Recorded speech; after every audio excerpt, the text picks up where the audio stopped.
the scene in the bed with him and Alina, I was like, this is Predator alert. What is going on? Ding ding ding, MTV, come catch this man, you know? I was like... Quack.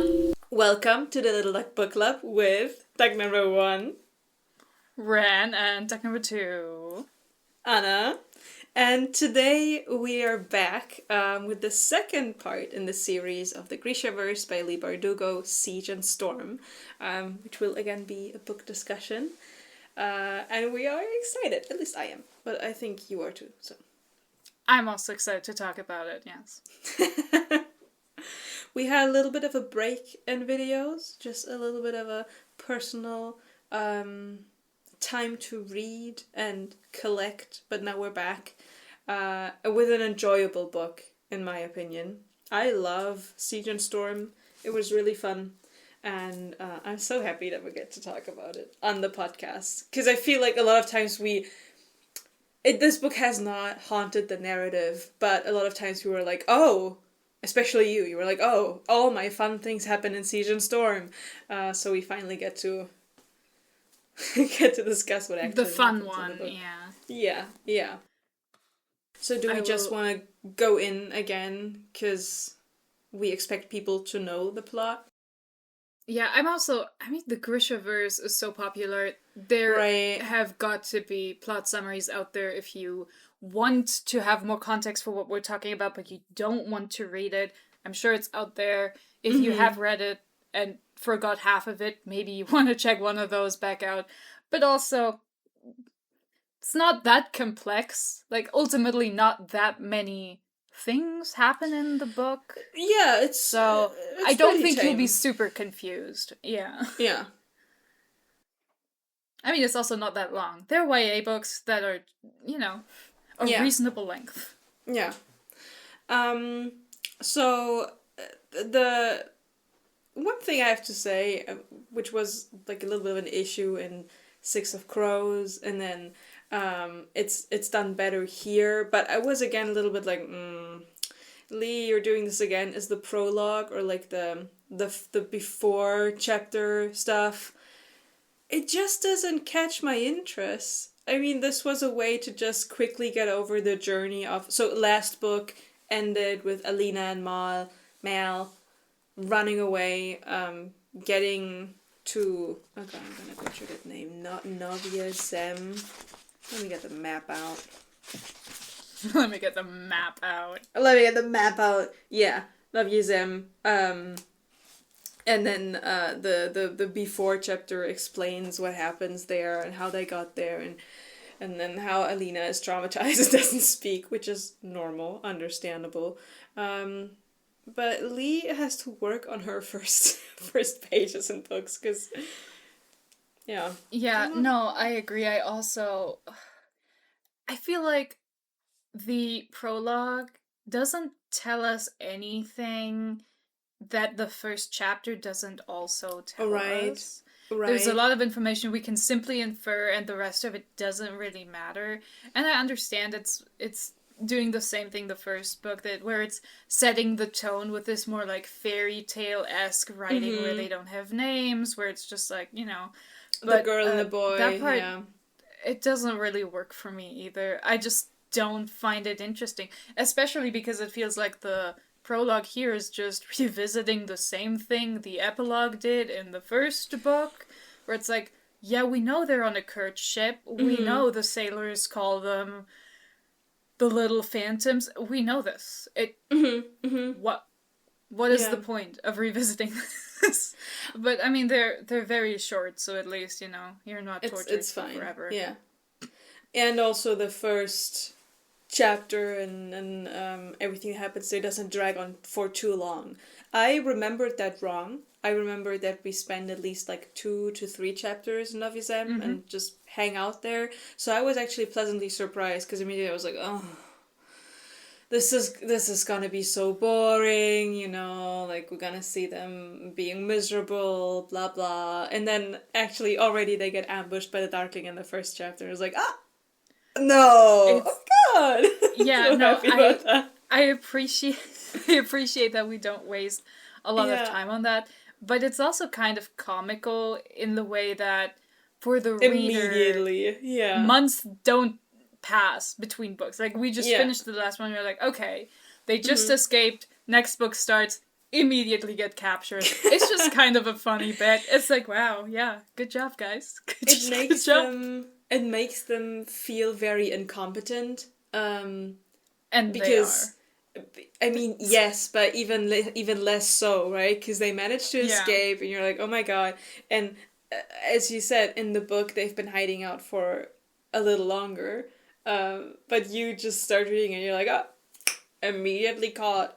There he is. Especially because what's the hair brooch thing, the hair clip that they use. Yeah. Why did they not sell all of them at once for money? Sell and all then of them use at the once. Money? Get the money. I also don't understand that. Why didn't you sell all of that in Ravka at the port, board a ship, and then just have money? Very, very strange choice. I mean, it is so that they can be tracked easier, but it does feel a bit silly. I feel like you could also imply something about the Darkling doing his little voodoo shit to find Alina. You don't have to make them, right? You don't have to make them look dumber than they are by saying, oh yeah. Like, especially Mal, as not just a tracker by heart, but like his job is a tracker. He should know. He should be like, you know what, we should not leave this obvious of a trail. He was too busy, making their footsteps illegible that he forgot that, items could also be used. Like, because humans can talk. Like in the at the end of the first book, he circles back several times, lays false paths, right, and makes their own path disappear. But he did not think twice about using the same hair clip for 80 different things. Come on. There's also, I feel like the book doesn't really get into it because it's just their goal, which they never reach, that they want to go to the frontier in Novi Zem, right? Which is like, it's like, okay, either you want to go and live in the wilderness alone, which you will die, immediately, or B, you're going to the frontier with other people to genocide whatever natives are living in Novi Zem, which is also a pretty bad look for our protagonist. It is also... I don't know, man. It is also completely contradictory. You're gonna die of diarrhea. She'll be summoning something else. But what I was wondering about that, because maybe I skipped a line or something, and then when I read it later, I was like, huh? Later in the book, Alina is like, no, Mal, we always said that we'd come back to Ravka and that we'd find a way to save everybody. And I was like, no? Your goal was to run away and live as a hermit on the other continent? Right? That also surprised me. I was like, do you mean later, after the Darkling had already captured you and you ran away and then you were like, we will help people in Ravka? Because mostly you were concerned with escaping. I feel... I don't know. It's like, I can understand that as a motivation. It's a good thing for your heroes to want to do good things. But also, I don't feel like that was your goal before this. It's an admirable goal, but I don't think it has history, Alina. I think you forgot about that. It was... I was confused for a second. So that's why the whole Novi Zem thing in general feels weird, because it feels inconsistent with what she says later on. I mean, she does comment on it herself. She's like, oh, this is back in the orphanage, and I felt useless, and I had to rely on Mal all the time. So it feels like just setting her back tremendously as a character mentally as well. So that's also why I'm happy that it doesn't really last long, because it's like... it's a bit pointless. It's there to get her on a boat. It's there so that Stormhunt can be there to have a fist fight with the Darkling, metaphorically speaking. Right? But, and they can be on a boat and whatever. Yeah. So it's like, it doesn't, and it also, the story needs some time to have passed just for the logistics to kind of make sense, and that's fine, but it feels like such a plot point where you're like, okay, you couldn't not have this because you needed it, but you didn't really do anything super interesting with it. There's actually an incredible line in the description of the city they live in that made me laugh out loud, really? Which was that, wait, I wrote it down somewhere, but I might also find it, because it was very early on. Right. The shop displays overflowed with sweets and baubles and all manner of finery instead of rifles, knives, and tin cookpots. First off, they would also need those, especially if they're expanding at the frontier, but even better after that. Here, even the beggars wore shoes. Which, I don't know about you, but even in rich countries, the people who are downtrodden enough to have to be beggars, especially at this like level of development, if we're talking, industrialization, I think beggars there would also probably not have shoes. Like, they're beggars because they're very poor. I think maybe you just haven't been to the really poor parts of the city, Alina. Like, I don't... This is like a crazy line to me. It's like, what do you mean? There was the try to have some, I'm gonna say the word, some more exotic world building, with the spices and all, and the Yoda, but then it just all develops into nothing, so it's like, oh. It felt like it was like just the Yorda, really. Like, that was, that's the one thing they have in Novism. It's a strange focus on that little plant, yeah. I mean, that's a whole thing with the books, right? We've talked about in the Six of Crows video, and we don't need to revisit it in detail, but like, the world's pretty empty and the world building's pretty shallow, basically everywhere. So like, it's not new, but it's like, it feels like Novism is just a set, so that the Darkling can lounge in a rickety old chair. Listen. For that scene is so funny. That was one of the, like, I read it and I was giggling, kicking my feet in like a really dumb way, because I thought, how pathetic does this look? You have to imagine, right? You're the Darkling TM, right? You try to catch your sun summoner who ran away from you. Boo-hoo. And you find out she lives in this little hotel in like one room with like 3 other people. First of all, you have to make sure the other tenants are not there. So you have to have people like trail those other tenants. Then you have to get in there. I don't know, I guess without the guy from the motel noticing. I don't know if he was in on it, if he was like, oh my god, the Darkling. Or if the Darkling just, I don't know, climbed through the window. We don't know how the Darkling even got in there, right? Maybe he got there the night before, got drunk in the bar, and then, just stayed. And then you have to wait, because you don't have mind control or like mind talking powers with the other people. You have to just stay in this room and wait for hours for Alina and Mal to arrive. In a rickety little chair, in a room that has ticks, in the bed, with other people in the room. It's not just you. It's like 5 other people. Probably smells so bad. Those beds and that bad, like, all the bedding is not being washed regularly. Yeah. All these, like, his elite unit of Grisha and him are sitting in this tiny, cramped room that smells awful, and he's sitting in the only chair. Yeah. Everybody else is standing because they don't want to sit on those beds, so they're like just... There are so many scenes. I think I had a lot more like legitimate fun, as in I was laughing a lot more reading this now than the first time, because basically all the Darkling scenes are now funny to me. There is such an effort to make him look cool, but it fails miserably to me. I just think he's funny. He's so silly.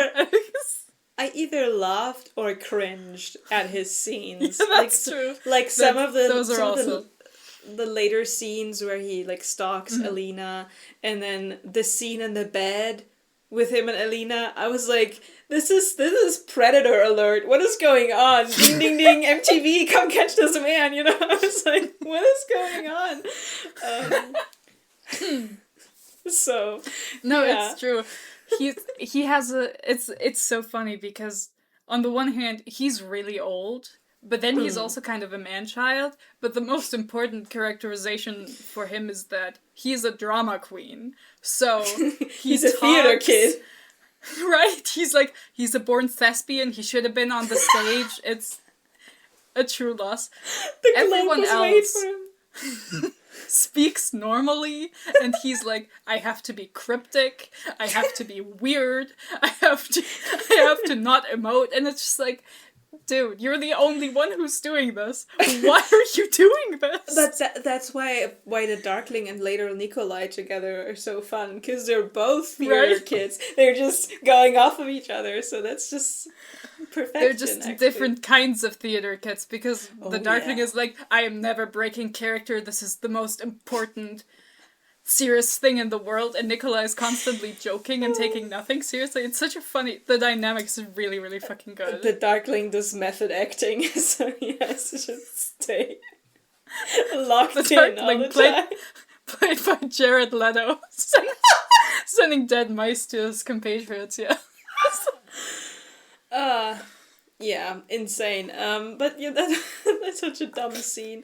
Especially one thing you pointed out when we just got like chatting into the scene with is how they actually then ambush the others. Right. So Alina and Mal walking into the room, and then Ivan taking his knife to threaten Mal. Right. What did you say? Number one heartrender. Right. Yeah. Coolest, sexiest heartrender every year for years. He is the most powerful. He is the Darkling's pet attack dog, and he's like, I better use a knife for this. I can't trust my powers to be precise. That's very funny. Like, why'd you do that, man? Yeah. Was the Darkling like, nah, man, you do not fuck that up. Use a fucking knife. What was this conversation like? Which, again, as I point out, is like, I would trust my powers more than a knife, because a knife can slip. Like, I can, like, right. Oh no! Tracker is dead.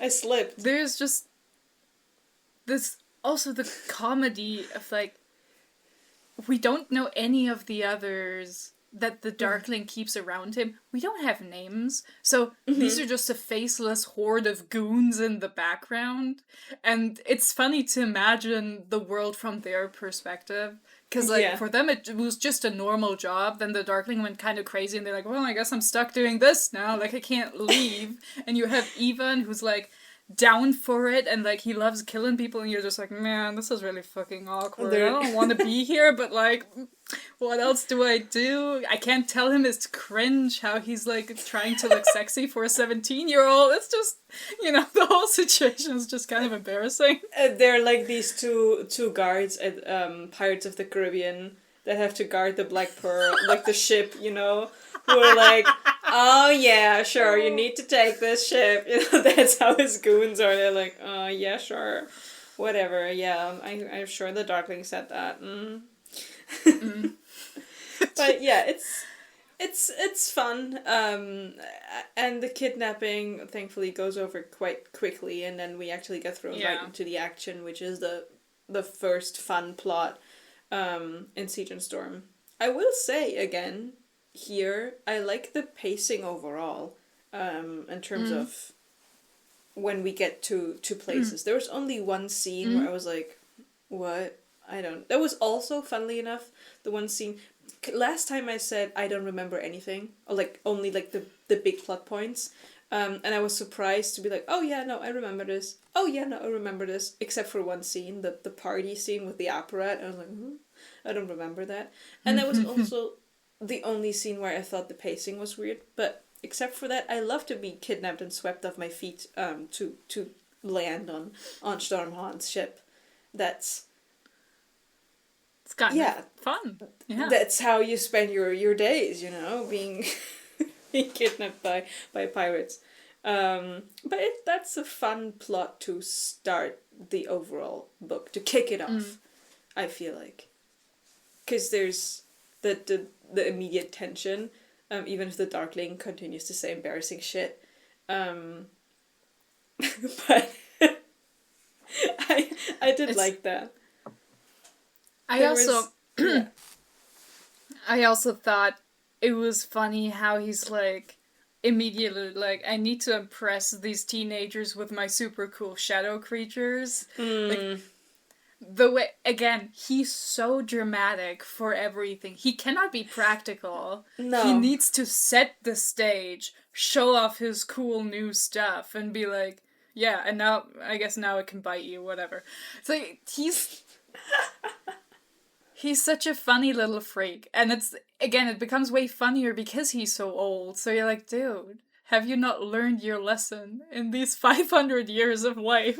Why are you like this? He has quite the flair for dramatics. If you want to say that. There's so many scenes where he's just all drama at like 100% always, and everyone else is being normal, but he is so off the charts. And it's like, he is really the only one who's doing it. Like, no one else is doing it. I guess the Apparat is doing it a little bit, but at least for him, it serves a purpose. The Darkling is doing it for the love of the game, okay? I was about to say, the Apparat does it because the Apparat has a very clear goal in mind of what he wants to get, like, done with his image and with Alina's image. The Darkling just does it for shits and giggles. One of my... Yeah, he's just having fun. One of my favorite scenes, because Alina herself is not a main character who has a lot of character in that sense, and I don't mean that necessarily in a bad way, because she's enjoyable to read. She's not too much of an try to insert yourself. She does have some quips and stuff, but sometimes she's effortlessly funny, because there's one scene where the Darkling also tries to show off, and he's just like standing on the ship, you know, and like looking out, and he's like, Alina, come forth, I need to talk to you. You know, he like gets her to him so like they can have a conversation, and she's like, I have the intense urge to throw him overboard, because he is, you know, of eternal age, but can he swim? Like, I read that and I thought, wouldn't it be so fucking funny if she did try it? Which is, imagine the Darkling would be able to swim. I mean, it is really funny when he's put into situations where he just has normal person struggles. Because also, during the mutiny, it's really funny because at one point, while Alina is talking to Genya, she looks over and the Darkling is literally grappling with a sailor. And the image, she's like, it's so funny, right? Like, it's just incredible. Like, yeah. What a funny image. He's my favorite clown. I love this guy. Or the one that you pointed out, which was so weird, when he threatens both Mal and Alina, and he's like, if one of you steps out of line, I will torture, you know, the other person. And then he takes Alina like by the arm or something, and to go into the inside of the ship, and he turns around to Mal and he's like, I'm sure you will hear her like screams. I was like, yeah, cringe, you will hear bro. when I make her scream, which is just like, dude, you are 500 plus years old. What are you doing? Truly a cringe moment for the ages. Sometimes maturity can't be bought, especially not for the Darkling, you know. He had enough time. This is what happens if you live with your mom for 500 years. At some point you just never out. Grow up. At some point you gotta move out, you gotta stand on your own 2 feet. You can't always rely on your mama to make things. I also have a bone to pick with Bagra, again. But we get to that later when she comes up. But the whole plot on the ship is quite interesting. I do love Mal's first reaction to being like told to track more or less a fish, where he was like, "The fuck do you want me to do? Watch the waves?" Right. I'm like, yeah. I mean, he has the connection to the animals for apparent reasons that will come up later in the plot. But no one knows this yet. Yeah, and him being like, he's a great tracker, and it's like, it's the water, dude. It's the water. What is he? Footprints? Be serious. I did love that he tried to be like, bro, what do you want me to do? Bird watch? Watch out for a ripple on the waves. But then he was pretty quickly was like, yeah, no, let's hard starboard. Let's go that direction. Yeah. I think one thing I thought was a bit of like a missed opportunity was that the Darkling threatened to hurt Alina if Mal doesn't find anything. But then that never happens. Like, the sea serpent appears at just the right moment. I'm like, well, I think it'd be good if we see him literally hurt actually go through with it. Right? Like, I think it'd be, like, obviously he's like, oh yeah, I would have done it, you know? But it's different to just say that and to actually do it. Yeah. So... Yeah.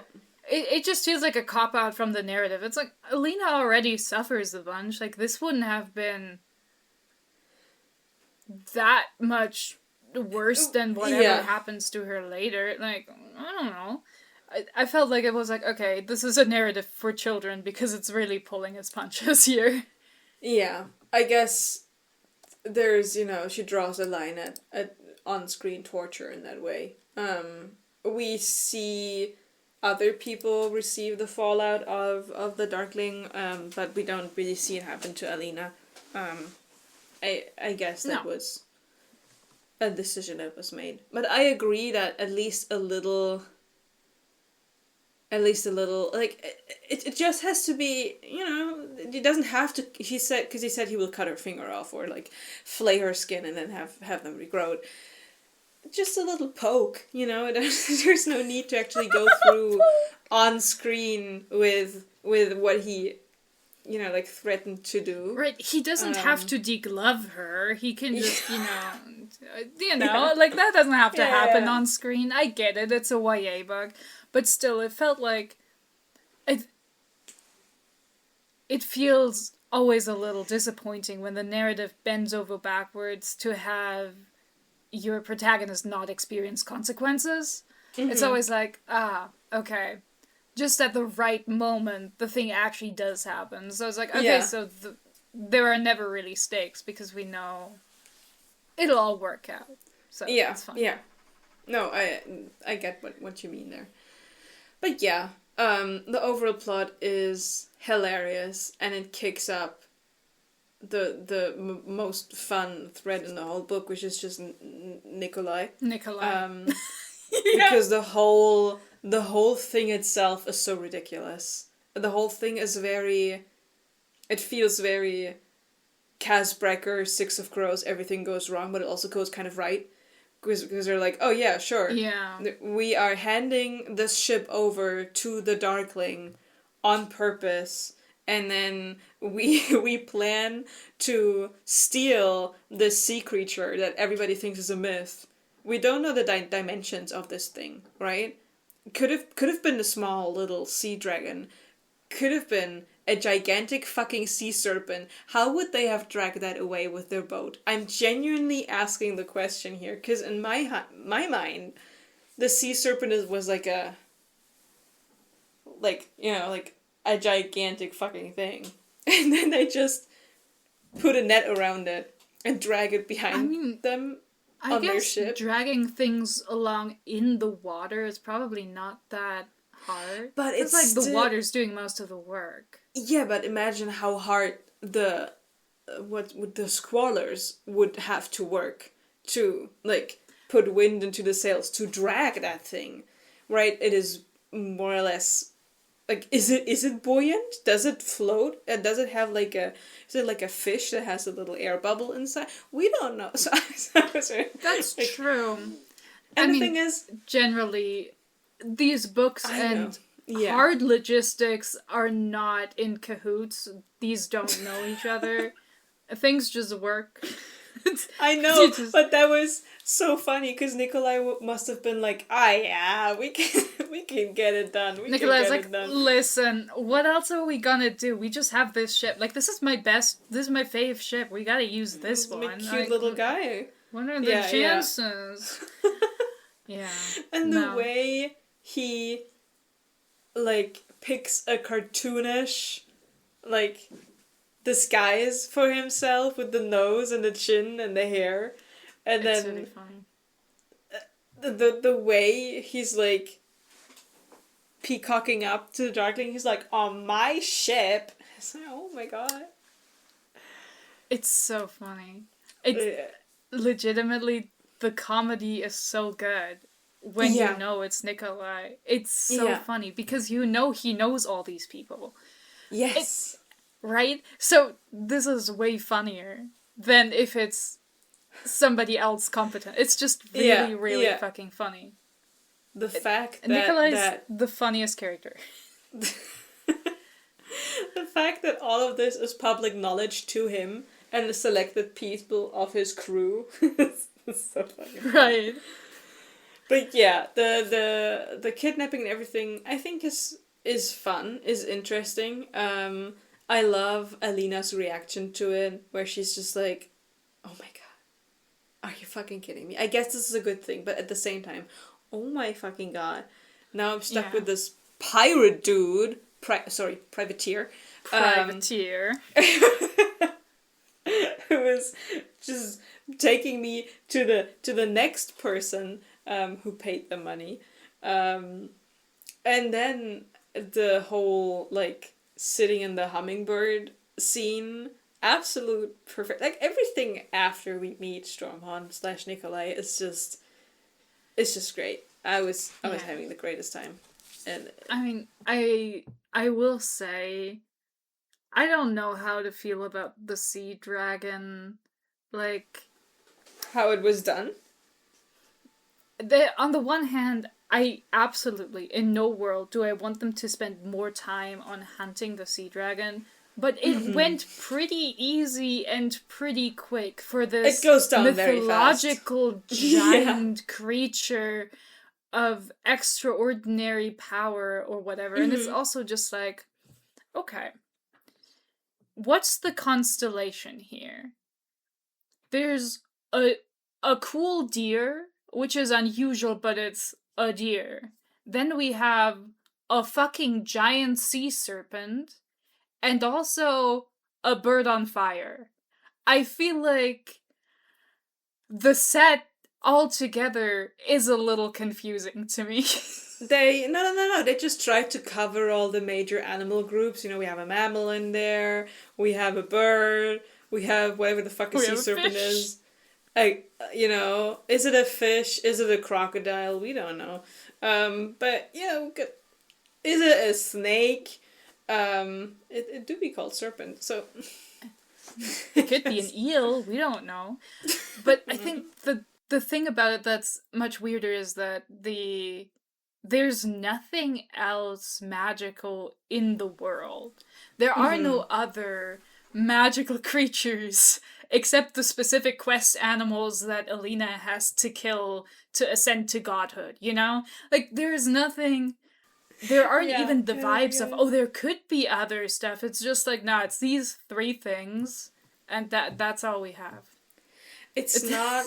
I think due to the insistence of the Grisha... the Grisha power being like small sciences, and the magic, the evil magic Merzos, you know, being like, ooh, that's evil. You don't have an overall magical fairy tale vibe in the whole world. And I mean, she does say, she's like, I do feel a bit bad about this serpent, because the what's it,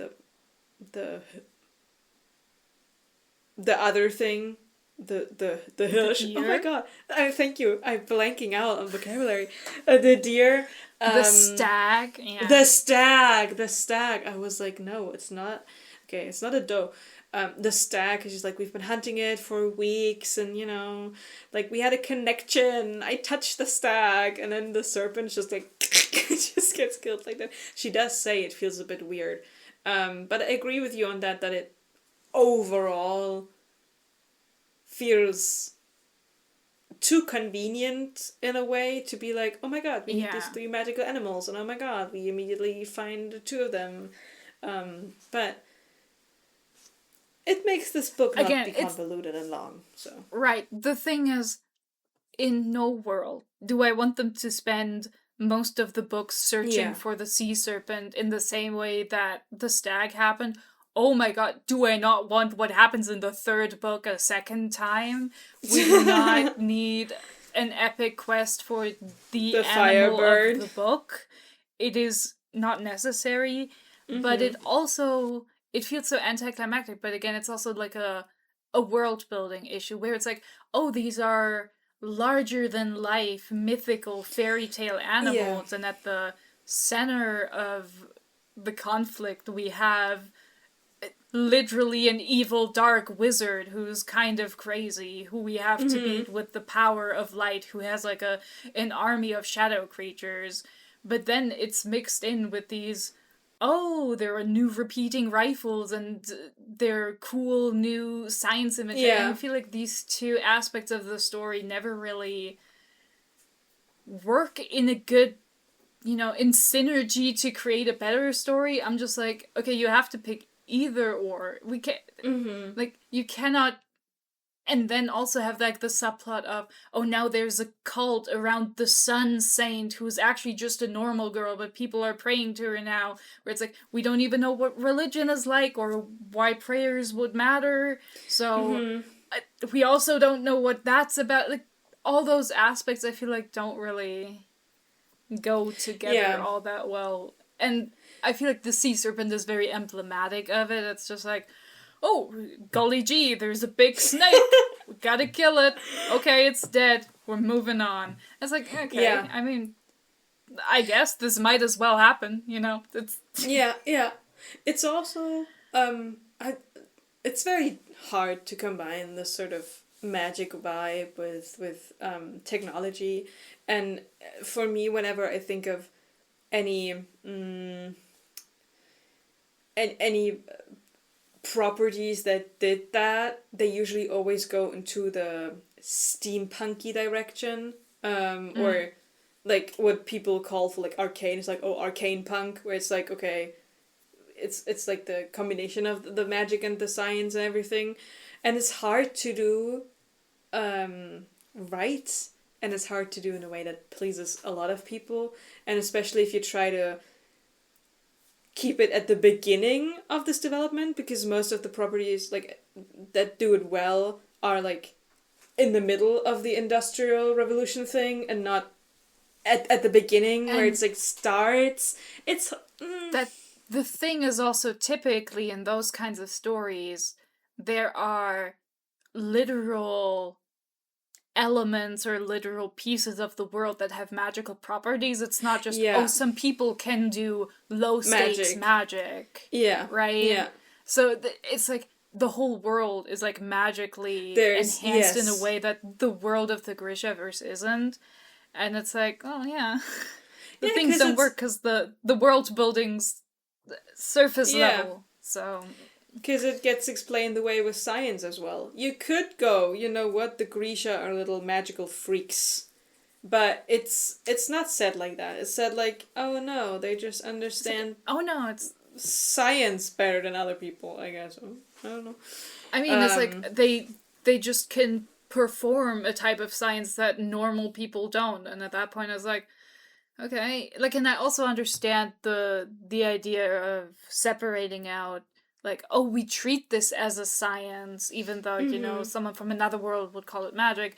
But then again, it's like, well, I think the different countries should probably treat it differently if they have such vast cultural differences, how they approach it, at which point the different countries should have different orders of Grisha, because they don't neatly really settle into those perfectly, so... People should probably have their own ideas of what makes what kind of Grisha and how they would, you know, call them and such stuff.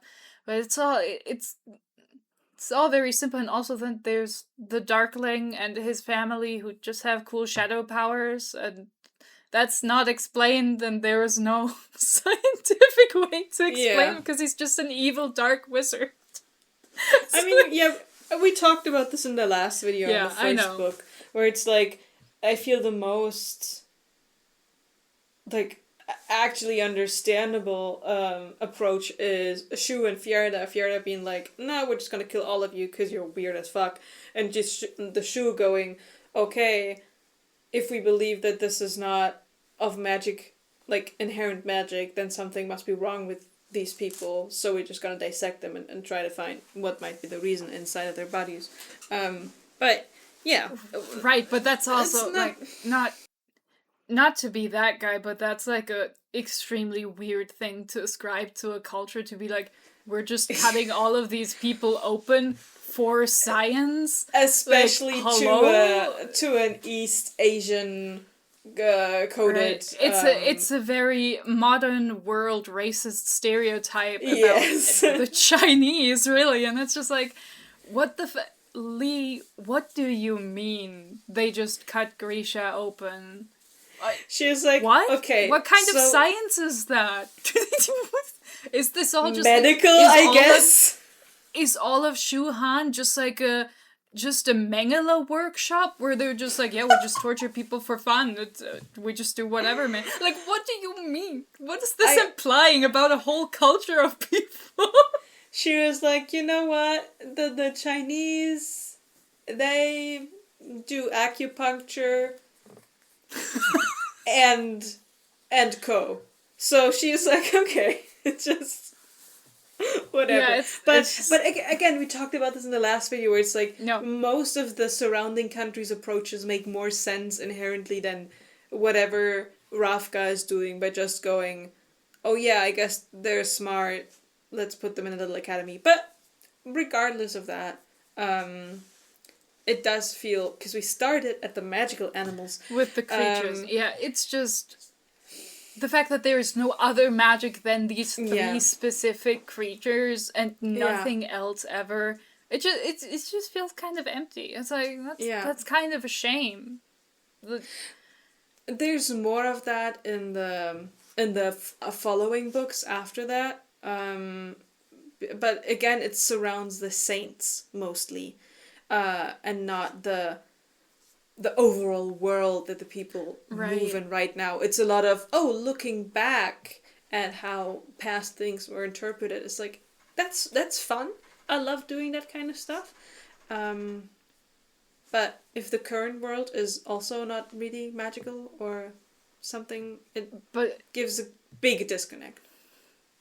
It feels, I don't know, like, to me it also feels a bit silly to be like, oh no, the saints actually had real, like, Grisha magic, and that's why they were called saints. And it's just like, in real life, people have just made up insane shit about saints. Like, you can just say stuff. People just say stuff about people who didn't do anything, like, magical ever. They just invent a guy and then sell bones. Like, they love doing that. People love to invent a guy with magic powers. You don't even have to explain to me why saints exist. I understand how humans work.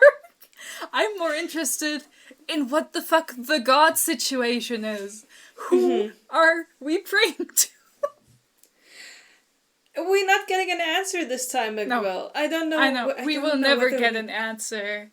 Do we get an answer? It's just funny to me. No. Does the app not tell us? No, it's all just about the saints, which, again, it's just like, in another book it wouldn't bother me to the same degree, because then it's just like, you don't have to world build, like, a whole complex religion for everything. Like, in some stories it just doesn't matter that much.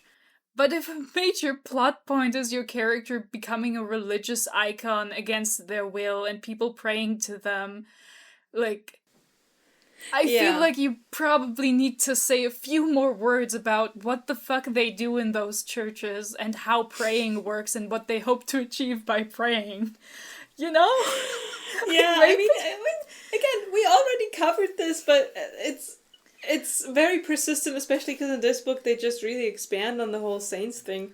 I like, guess hey, she went to one of those churches that has lots of saints iconography, and she walked around, did vacation somewhere where you have like lots of patron saint kind of stuff going on, and she was like, oh my god. And I mean the Russian Orthodox like a Russian Orthodox church. Right. It has a lot of that as well. So she was probably like, oh my god, yeah, sure, why not? But then she forgot God. Happens, you know? I too get dazzled by a pretty colorful window in a church. So, yeah, I guess it happens to the best of us. That is true, and especially like a lot of Catholic and Orthodox churches don't even have Jesus up, so you remember about Jesus. Because like the Catholics have a lot of more like Mary statues, and I think the Orthodox ones do a lot more, again, icons of saints and all of that, and bones and stuff. So again, it's easy to forget about him, but I feel like the people who do pray, which I would assume Alina would be, because they were told to pray for the man who took in all these orphans. Yeah. She should mention it at least maybe in passing. And also, if we're going to do, hey, there's a religious cult, maybe we should also know what the general public thinks of Grisha in the religious context. What they think God would think of them, you know? Yeah. It'd be interesting. Can a Grisha even become a saint, you know? Because what we know is that Grisha are kind of only tolerated. That would be weird if we think that, you know, okay, whatever. She gets the sea serpent. She gets a cool bracelet. Remember the first time I read this book, I had to Google what a feather is, because like, what the fuck is she doing with those scales? I did not know that vocabulary. But yeah, and then we get to do cool stuff on the hummingbird, which was so much fun. Yeah, like, no, there is a level of like manic pixie dream girling that Nikolai has going on, where you go, oh yes, okay, maybe he has a little too much going on. Like, listen, I love him. He's the funny dude. He's entertaining. But at a certain level, it's like, okay, he's a genius engineer. He's a really good captain. He would make a great king. He's great at diplomacy. He can do it all, he's baby. He's a charming little dude. Right, and it's like, listen, there are some people who just have the juice. They can just do all these things, and they're very good at it.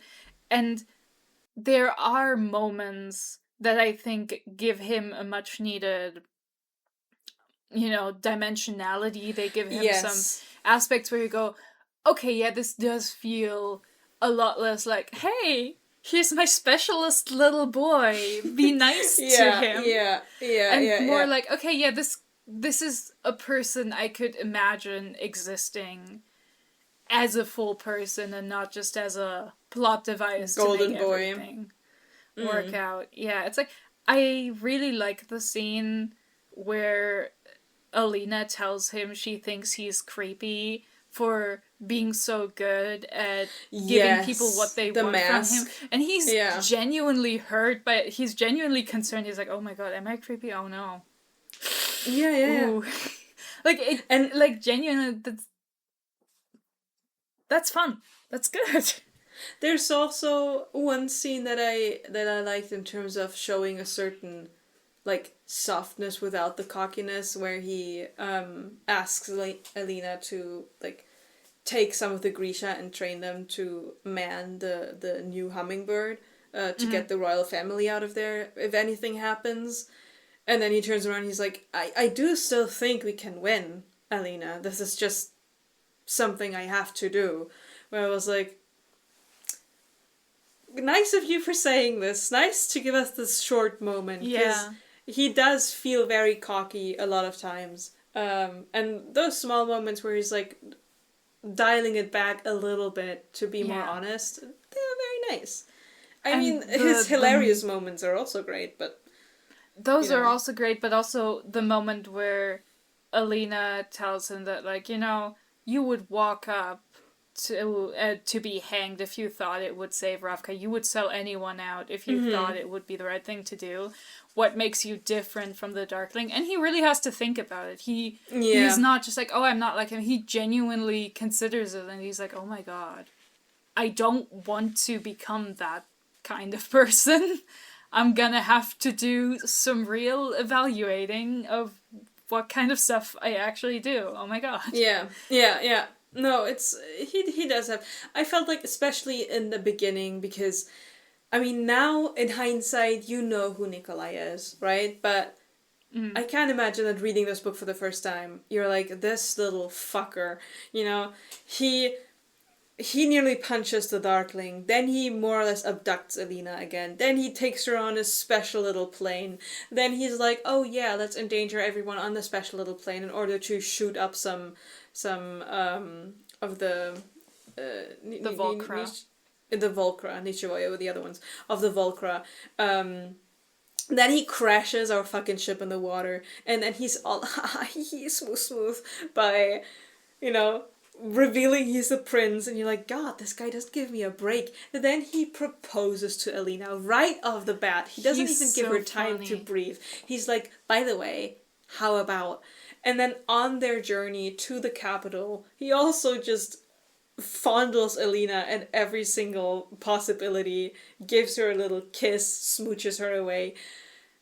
It does get a bit much, but since I now knew, I was like, oh, this is Nikolai, I didn't feel that bad. I was like, he's just gearing up, we just gotta do some PR until we arrive at the capital.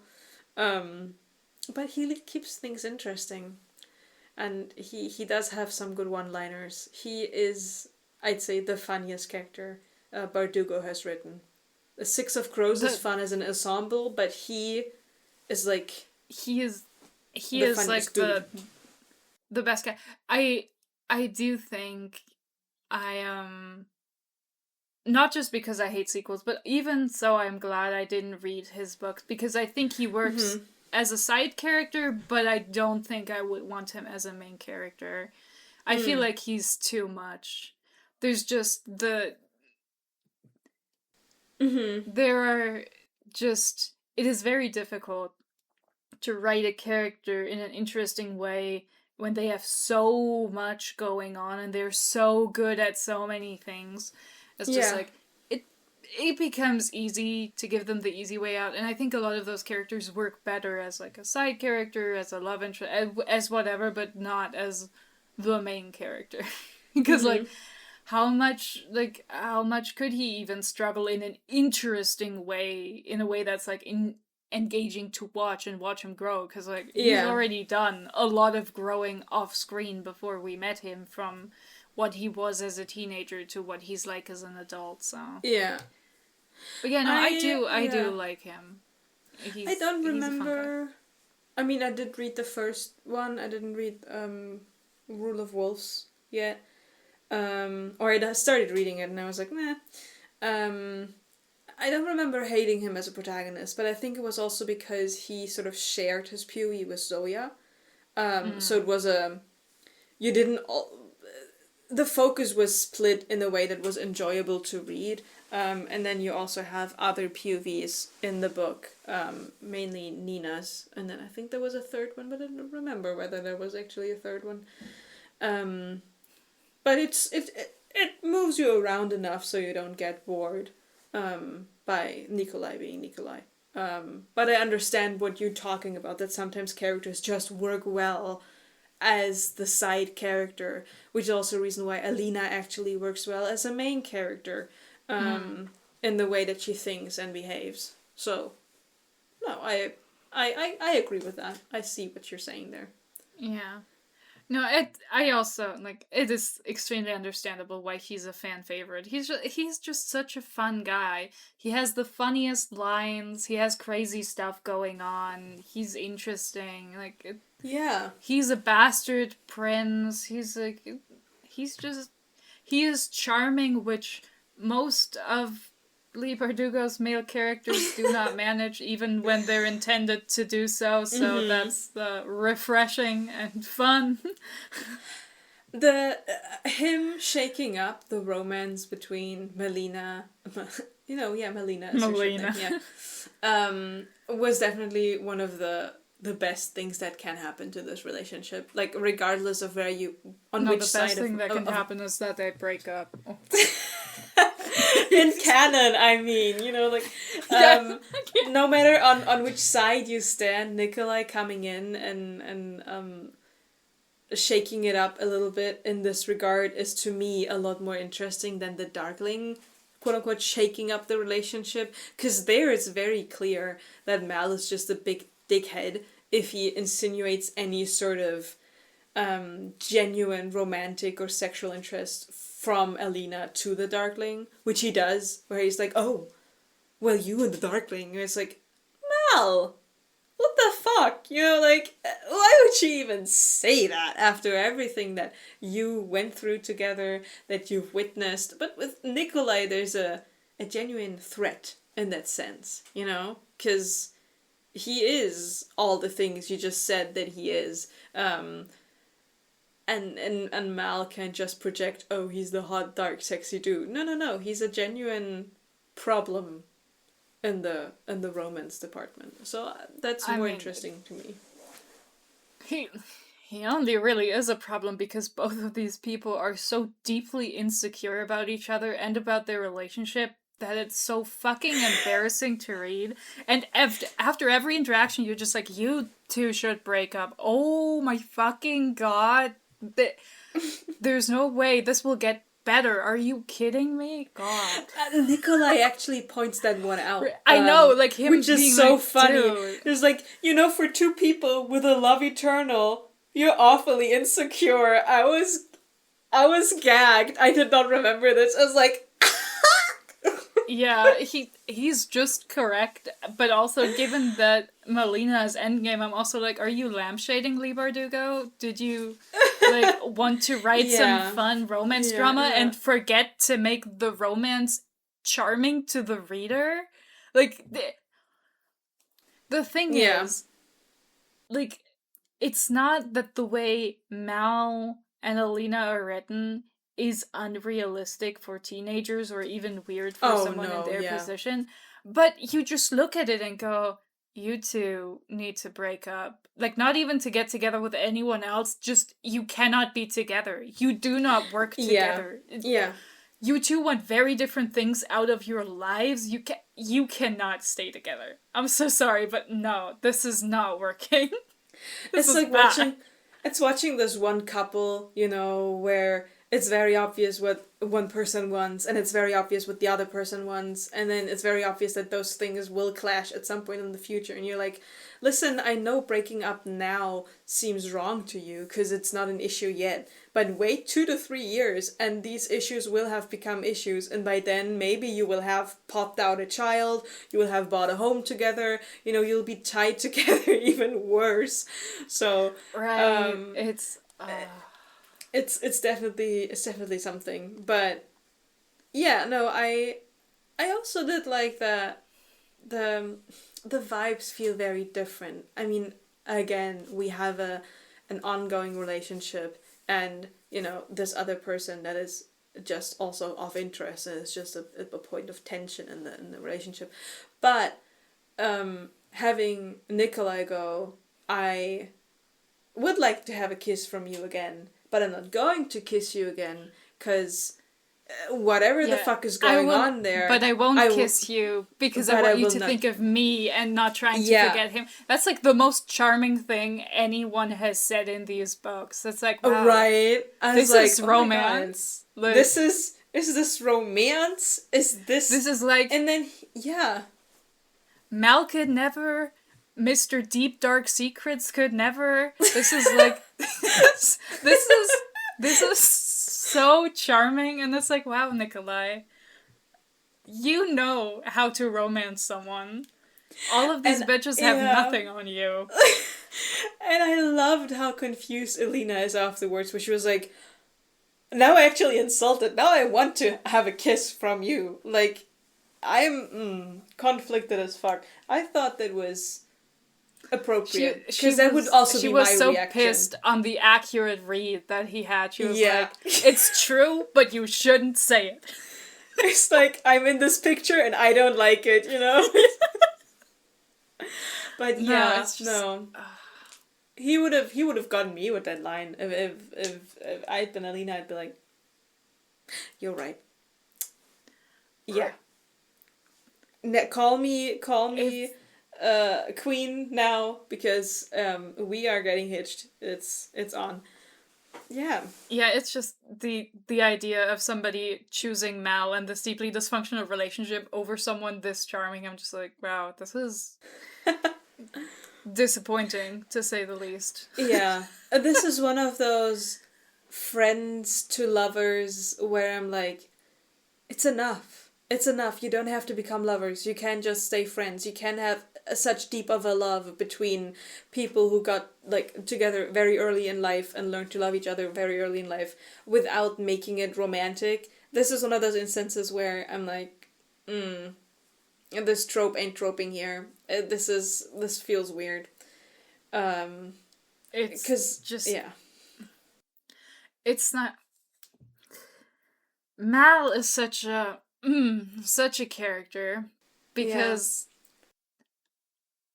like, I can see that he, like, we're supposed to root for this relationship. He has these lines where he's like, no, you wanted to go to Ravka. I'm just here because of you. You're my flag. I would fight for you. And it's just like, I'm not saying you don't believe that, but I don't think you're talking about the person who's actually in front of you. Yeah. Because it's like, I mean, he's extremely annoying in this book. Just straight up. I'm just like, okay, this book reminded me why I didn't like him. It's like, wow, you are so fucking annoying in every scene. Oh my god, can you stop? But it's not just the scenes where he's present. It's also the way he makes the narrative more misogynist by being in it.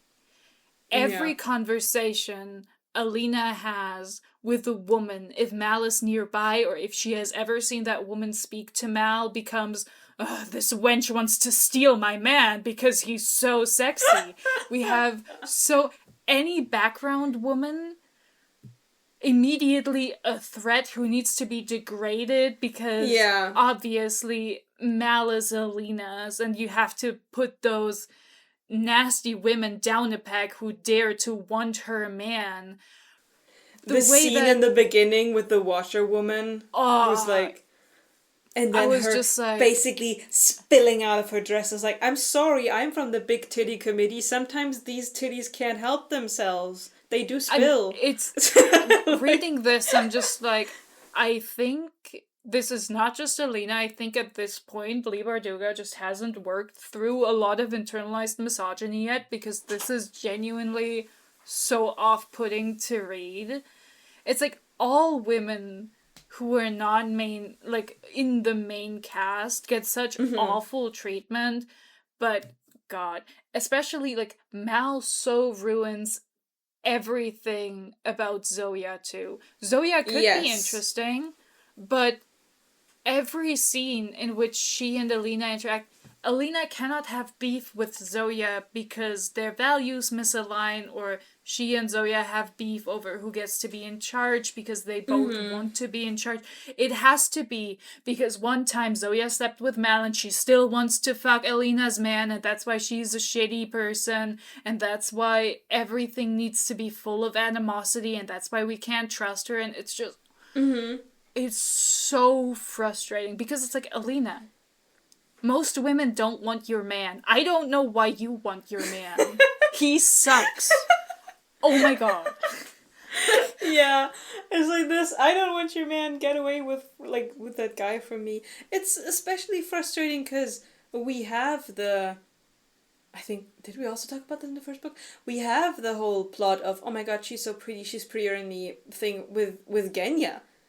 We meet her, Alina is jealous, and then she quickly realizes, oh, she is very into herself, and she loves the way she looks, and she uses that as well to get things. But at the same time, oh my god, there is a person behind the face. And then you have the whole thing going on with Zoya again, where either Alina is like this vile vixen with her pretty hair and pretty eyes, like entrancing Mal, or she goes, oh, this vile vixen with her pretty eyes and pretty hair, she's prettier than me. And it's like, it's every description of Zoya is like, she's disgustingly beautiful. She like, oh, it sucks to me. It's just like, Melina, put the misogyny away, okay? If your man wants to cheat on you with Zoya, he's gonna do it, and it's not gonna be Zoya's fault that your man sucks. Like, I'm sorry, but like, it's so off-putting, and I remember that, like, in the third book, it tries to do more of the bonding thing, but genuinely, I don't feel like you can really land this after the way Alina just thinks of every woman like that. Like, it just doesn't... It just feels like you realize too late, oh, well, the cast is much smaller now, and now, okay, I have to make them get along now, and it's just like, no, I don't. It's also two things. First of all, we know Mal is into the, the heroin chick look, because he liked Alina when she did not look powerful and strong. And second thing, it is being said that Alina is a pretty little girl once she's allowed to use her powers and her body doesn't try to self-destruct anymore. So it's not like, yes, like, Zoya is pretty, and in general, all of the Grisha are so pretty, which is something they say at some point in the first book. But that, at some point, does also imply that Alina is also pretty. So it's just like, Alina, just look into the mirror once or twice. Just, it's, It also just, I don't know, man. After this guy risked his life for you, how are you still so insecure about him? It's just really off-putting to read, and it takes up so much space on the pages. This romance is so overly present when it's like, guys, are you not preparing for, like, an invasion, guys? Yeah. Okay. Yeah. Okay. We have to hear again. Yeah. It doesn't mess with the pacing enough for me to be like, oh, that is obstructive. And it's nice to see the inside of Alina's head. It's just in the Alina's head space that's allocated on the pages, it takes up too much space. You have like 90% her worrying about Mal and what he might be thinking, and he's out there hunting with the other noblemen and stuff. And then the other 10% are the Darkling visions, Nikolai, Zoya, the Grisha, getting things done, missing Yenya, the amplifiers, all of that gets crammed into the other 10%. So that's what my main gripe around that is. The space allocation on the disc. It's just not... It's not right. Yeah. And, I mean... Generally, I also I don't like Mal. I feel like the way he's written is very unpleasant to watch. Yeah. He is so possessive of Alina. He speaks over her. He speaks for her at many points where you're just like, Mal, she's right there. Shut up. This isn't about you. But I think the worst part to me is that he's so obsessed with the version of Alina that had nothing except him. Like, at every turn, it's like, oh no, he wants that version back, and there's that exchange that's supposed to be romantic, where he's like, I was happier with you in Novyezem when we had nothing, and, like, you looked sickly, and you worked in that factory. But it feels a lot less romantic when the vibe is much more, oh, I like you better when you have no influence and no power and you need me, instead of being beautiful and wanted and having social connections to other people, because he had all that in Novi Zen, but she didn't. It's like, it feels a lot more like, oh yeah, I like to keep you as a barefoot and pregnant housewife, but I don't really like you in a position of power. And that's just, it's just kind of yikes to me. Like, I don't... Like, the conservative energy wafting off him is really off-putting. It comes across as, or I think it's intended to come across as this, I liked you when we were just us, when there was nothing super special about us, and when we could just be ourselves. We don't need the gold, the pretty whatever, right? I think that's the way it's supposed to come across. Like, yeah, I love when things were simpler. But yeah, as you just laid out, it does give off a weird vibe, especially because you, again, to like contradict with Nikolai meets up with Alina to help her become a better leader. They talk about things that he implements in his own way of acting. He gives her genuine help. He watches her and lets her do her thing and is like, I think you can do it. And Mal doesn't even let her reply when she's being proposed to as the first possible thing. Like, he immediately is like, what? He doesn't even let Alina go, no, I don't want that. Which, yeah, obviously, like, he does have a problem. He's like, what? My wife now earns more money than me? And he pretends to be okay with it, but he's actually not okay with it, you know? Yeah. There's also, and I know it was not intended that way, but near the beginning, when Alina is put to sleep by the I was about to say, she has put under. But, and she has this memory of them sitting in a cart with Anna Kuria when they're children, and they drive past a man and his wife, and the man is like having a great time. He's just walking along, and the woman is like breaking her back, carrying salt. She's haggard. She has an awful time, and like they talk about it, and then Alina asks, "So, why doesn't he just buy a donkey if they have enough money?" And Anna Korea is like, "He doesn't need a donkey. He has a wife." The next line after that is Mal saying, "I'm going to marry Alina," and that's so off-putting. Like, I understand this is not the intention, but these things put together paint a picture that is deeply, deeply, deeply off-putting for any love interest. I have to say, because you say, I don't think it's the intention. Coupling that with what happens after that in the fever dream, which is where she imagines herself to be the bird who flies away, who watches everything like from the top. What else would be the interpretation of that? What else am I supposed to take from that? I know you're saying, it's probably not the intention, but we have to ask ourselves, what else would be the fucking intention here then? Because I mean, in my mind, like, what my immediate connection is like extremely uncharitable, so I'm like, I feel like it's not, because to me it just reads like, he wants her as like a house slave who does all the work, and like he has a great time, but she's something he owns, which I think is a lot less charitable than what could even be the intention of the scene. But still, to me, I was like, dude, this is so disgusting. Like, is this supposed to be quirky and cute? Is this supposed to imply, he just always thinks of Alina and he sees that and he's like, I would treat her right if we were married and I want to marry her because I love her.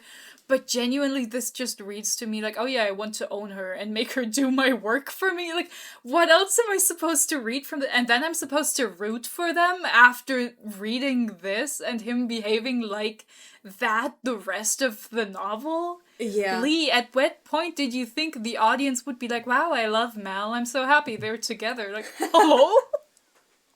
I mean, I guess I hope that the intention of the second book is to, sprinkle in a little a descent into this relationship and to set up a will they won't they with Nikolai, where even when I read this the first time, it did not feel like she would get together with Nikolai, because he felt too obviously like placed there like an industry plant to be like, Right. oh, jingle jangle, jingle jangle. Maybe she gets together with this guy. Ooh, jingle jangle. This is the other life she could be living. She could be queen. She could be queen to this blonde, charming man. Oh, she could be the sun summoner in the throne. Because obviously that's not what's gonna happen. What's going to happen, right? But No, but regardless of that, it just makes Mal look like a dick. It's also like It's just- a sprinkle of conflict is great, but if you make your love interests look like they have irreconcilable differences in what they want out of their Right. lives, and if one of them starts day drinking and screaming at the other to not touch him, and like I don't know, like I think maybe Yeah.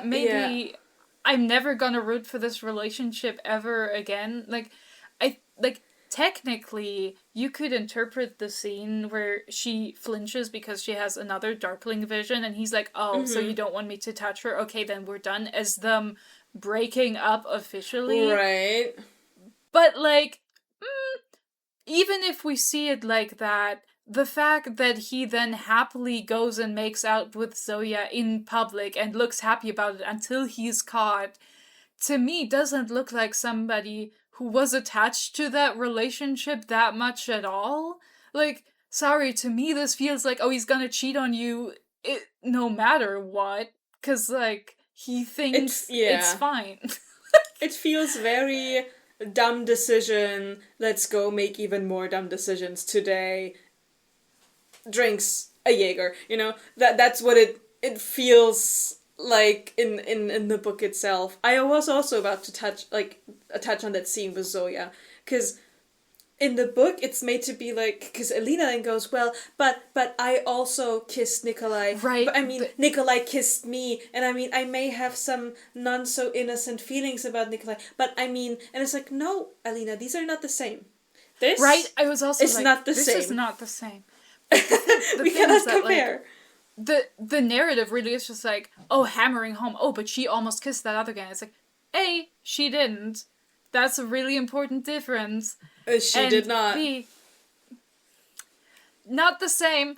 But then also, the much more annoying part afterward is that she sees it, runs away, Mel runs after her, they fight, but they never actually resolve what the problem there was.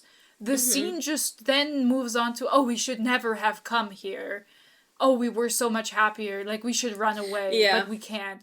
Which, like, you aren't touching on the actual problem. You are not discussing.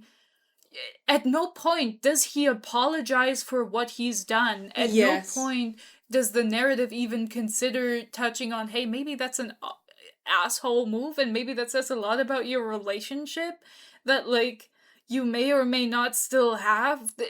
It's a very strange thing to put in there and then just ignore and then just move on. And I was like, well, I'm not over it. I want to talk about it. Especially because I think it is Mal. I think it's Mal who tries to bring up Zoya beforehand one time, and then they get interrupted. Like, there's literally like one of those lines where he's like, listen, Alina, and then someone else says something, someone else comes in. So this is a topic that was touched already, like tried to be touched on, and then as a reader you're like, okay, we're gonna talk about this at some point, and then this scene happens, and you're like, okay, we're gonna talk about this now. And then they just don't. They just don't. Alina does not say, but you did not just kiss her. You pulled her towards you. You made out with her, like, for several fucking seconds. You were clearly happy about it until you saw me. Like, this is clearly something you want to be doing. So, what does that mean for us? But, no. And I think it's also, like, she's made to feel guilty about so many things that don't actually happen. Like, that aren't her fault. But Mel never once is like, oh yeah, I messed up here. He's always like, no, it's the circumstances. Oh, it's because you brought us here. It's like, it's never his fault. And the narrative also never argues with that. That's like, there's this, again, like, Mal is like the misogyny vortex for the whole narrative. Like everything around him just becomes more misogynistic than it would be otherwise. It's really off-putting. It's this, oh my god, but you brought me to this environment where I could cheat if we were somewhere out in the forest where there's no other woman. I wouldn't be tempted to cheat. If you weren't spending so much time with Nicola, and she's like, dude, we're in council meetings, we're ruling the country, and he's like, well, it's the principle of the matter. And I was like, I remember why I hate him so much. Again, I would dislike him a lot more if I would dislike him a lot less if if they didn't end up together, because this is like a perfectly understandable way for a teenage boy to act. Again, teenage boys are unpleasant. It's not great, but it's like, it's a human way to act. But the fact that they do end up together and that it's this whole like, oh, it is their great love, and it's like, this is ass. This relationship sucks. Yeah. These people fight all the time. They're not happy when they're together. They're miserable. It is not that he is a badly written character. He is a well-written character who behaves in a way that makes it even more frustrating to be like, yeah, but why would you stay with a person like this? Because it's so realistic in the way that one would behave. I've seen tons of Mals in my life where I'm like looking in from the outside, I'm like, man, just take a step back, recover for a couple months, and then try with a different person. Whatever the fuck you're doing is not... And he's written it a little too realistic in that sense. And the fact that Leigh Bardugo thinks that a relationship can meaningfully come back from this sort of, like, not getting along on such a fundamental level is crazy. And, like, it's also, the book, it's so infuriating that the book's like, okay, yeah, they had a really big fight. Mal decides to go off to hunt the Firebird, but before they can separate, boom, our Shadow Diva attacks. So now they have to stay together because now they're in the underground with the Apparat. And you're just like, no. The Darkling, you are ruining your own chances by keeping, like, you should have just stayed away a little longer. Yeah. Listen, don't text back after 3 days. You gotta wait a little more. You know? Maybe 4 days. God,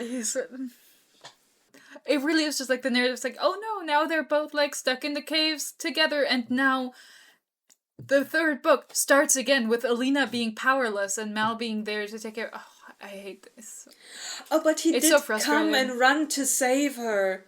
'Cause Talia let him go. But he did come and run to save her. You know? I was like, yeah, and he didn't do shit. No, otherwise she would have killed herself, like, I understand. But also, I'm just like, dude. It's again, it's like, that's a great gesture, but he can also do that as a friend. You do not need to be fucking this man to care about him, or for him to care about you, or for him not to want you to kill yourself. Yeah. Because this is not something to build a relationship on. It's just not enough. I think the one thing that also bothers me a lot about the overall Malina relationship is that, I mean, earlier it said this is the friends to lovers that does not work out. I think it's because it nearly feels like siblings to lovers in a way, right?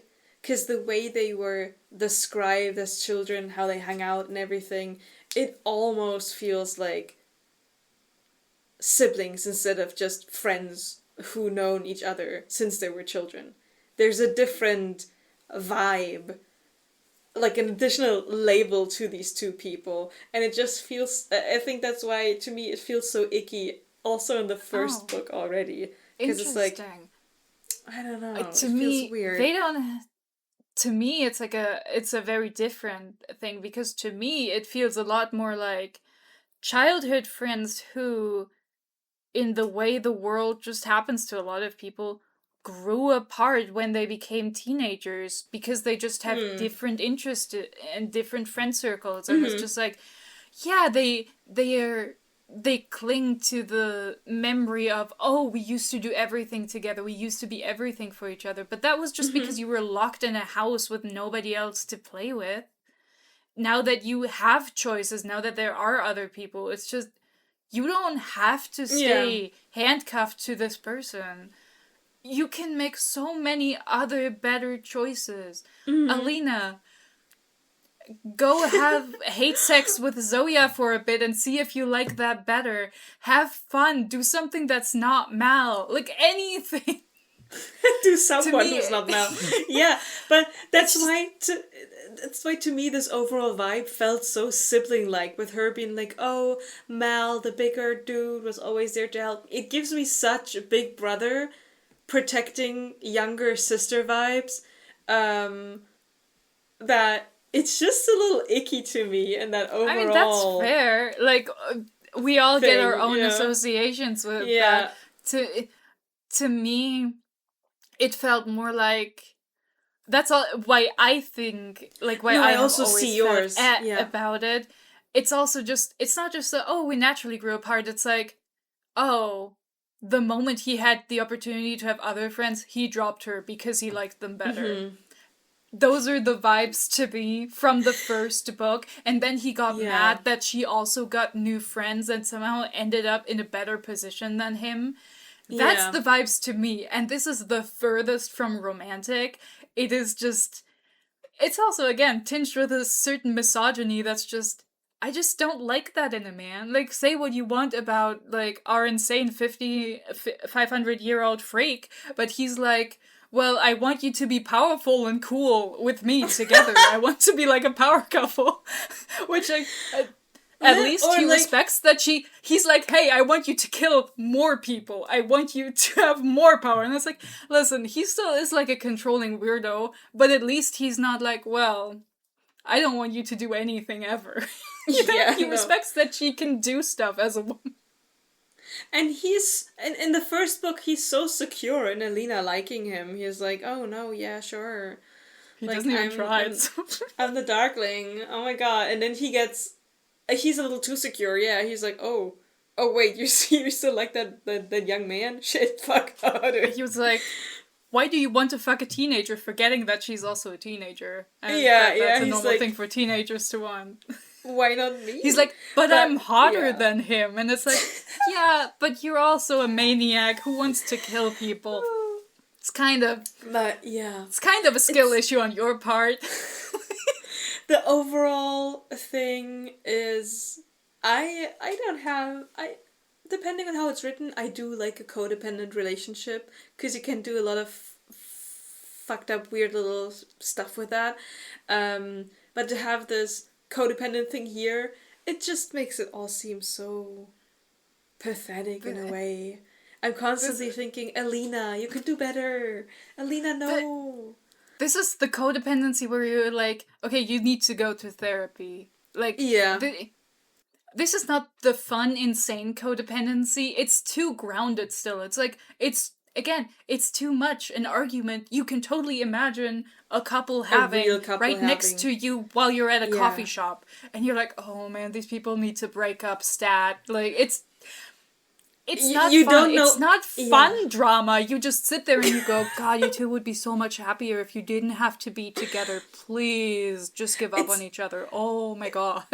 It's not the kind of thing where you sit there with your friend and you're like, okay, we're gonna not say anything right now because we're both watching the couple TV on the chair over. But it's the sort of, oh my God, we should consider taking the rest to go just so we don't have to you're just sitting there looking at each other, looking there, looking back. Without knowing anything else about their life, you know that these people would be better apart. It's just not... not fun. There's also... this thing, I don't remember where exactly in the book he asks her, but she's like, so you wouldn't even give up your power for me? Right. And that to me was the last straw. That part is so awful. That part where she's like, oh, but he's like, oh, I want that girl back. And she's like, but I'm not that girl anymore. You couldn't carve this power out of me if you tried. And he's like, well, but would you even want it? And she's like, no, this is a part of me. I want to keep this. And he's pissed about that. And it's just like, dude, what? Hello? And they say this is something that's like gets touched upon a couple of times where it's like, oh, is this me talking or is this me and the amplifiers talking? But now I am me with the amplifiers. They're my extension, and it's like, a girl. I get where we're trying to go with this. It's the rise to power. It's the becoming, blah blah whatever. Yeah. But at the same time, this is the first time in your life, really, or maybe the second if we count that in the first book she experiences her powers for the first time, where you have this power to do all of these things on your own, right? You don't have to. You have people around you, but you can defend yourself, and you can fight for the people who you love, and you can defend them. And this dude wants you to give that up. It's that, but it's also that the first and second book spend so much time telling us how the Grisha powers are such a fundamental aspect of someone as a person that denying them makes them sick. And it's like, dude, he wants you to go back into the closet so he can have an easier relationship with you. Yeah. He wants you to kill a part of yourself so he has an easier time. What kind of relationship is this? Who wants this? Even Zoya, whom we know has difficult loyalties, right? Who doesn't like Alina, but who will take up her side in an argument if she thinks that is the right side to have. Even Zoya goes, because when Alina arrives at the little palace and she's like, now I'm the big bitch, now I'm gonna rule, right? And then the other Grisha have problems and like, oh, she has only been Grisha for a couple of weeks. Zoya's like, she has been Grisha since birth. You get born a Grisha. So, it transcends in the author's world even this misogynistic line of conflict, right? So then to have Mal... I mean, again, we even have in the training Bagra going, these powers are not a thing you control. They're a part of you. Yeah. This is not separate. This is you. But then the story ends the way it ends, and you're supposed to see that as a happy ending, and you go, I don't know about that, Chief. Yeah, no, it's truly the way this... We'll get to it in the third book. No, we will be getting to it, of course. But I think what you also mentioned, that she's finally has power to defend it. The way the narrative is so much more critical of Alina wanting power than of any of the men who want power. Yes. Nikolai's a good boy. Him wanting the throne is super justified. He's so good at this. He's good for Ravka. He's the right guy for the job. But with Alina, it's always but should someone have so much power? Doesn't that corrupt you immediately? And it's like, is this just because she's a woman? Oh my god, leave her alone.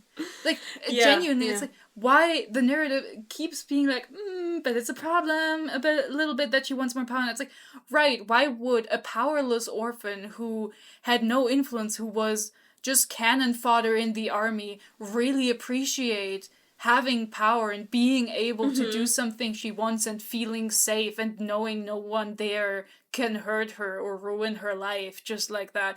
Wow, it's crazy. Why would she want more of that? I don't know. How strange. How corrupted of her. What do you mean? And it's even more insane when you think about that. There's all these parallels of, oh my god, is she the same as a Darkling, blah blah, this and that, ignoring the completely different nurture around her. The fact that, I mean, the very obvious one being like, oh my god, she's the light. You know, people are always like, oh, she and the Darkling are like a pair. They belong together. She is literally the opposite. She is the light. She is a young girl. She's not a fucking creep who goes after other, you know, young people to have sex with them. She has people around her who love her. She has people around her with strong morals. She's not gonna end up like the Darkling, and she is not a heartrender. She might be able to blast you to smithereens, but if she's like, listen, at some point I'm scared, if I'm gonna go dictator, put a bullet in my head, people will manage to put a bullet Right, into her it's not head. that hard. It's just light. They can still shoot her. It's fine. It's Mel still managed to shoot the Darkling. Everybody's like, oh, he shot the Darkling. Oh, I remember that. That was so fucking... No, Nikolai shot the Darkling. Or Nikolai shot the... Somebody shot the Darkling, right? It was so the funny. Darkling gets so hurt. Funny.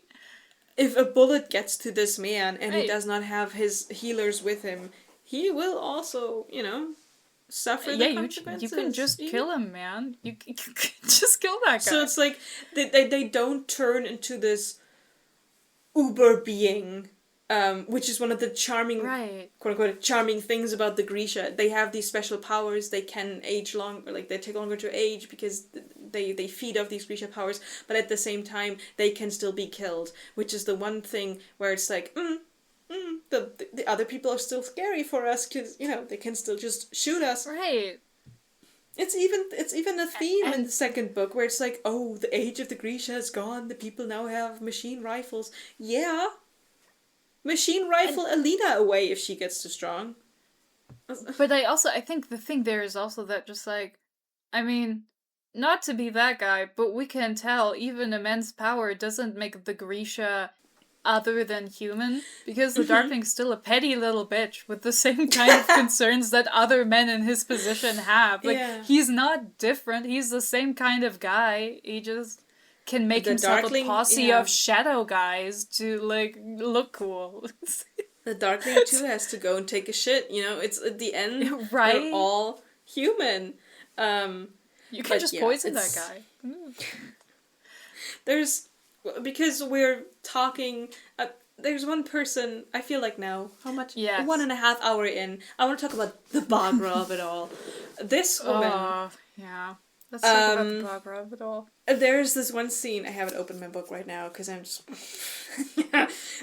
when Alina goes and meets up with Bagra for the first time again, after, you know, everything happened, Bagra says this one thing that made me so, I wanted to throw my book into the wall. And she's like, wait, where is it?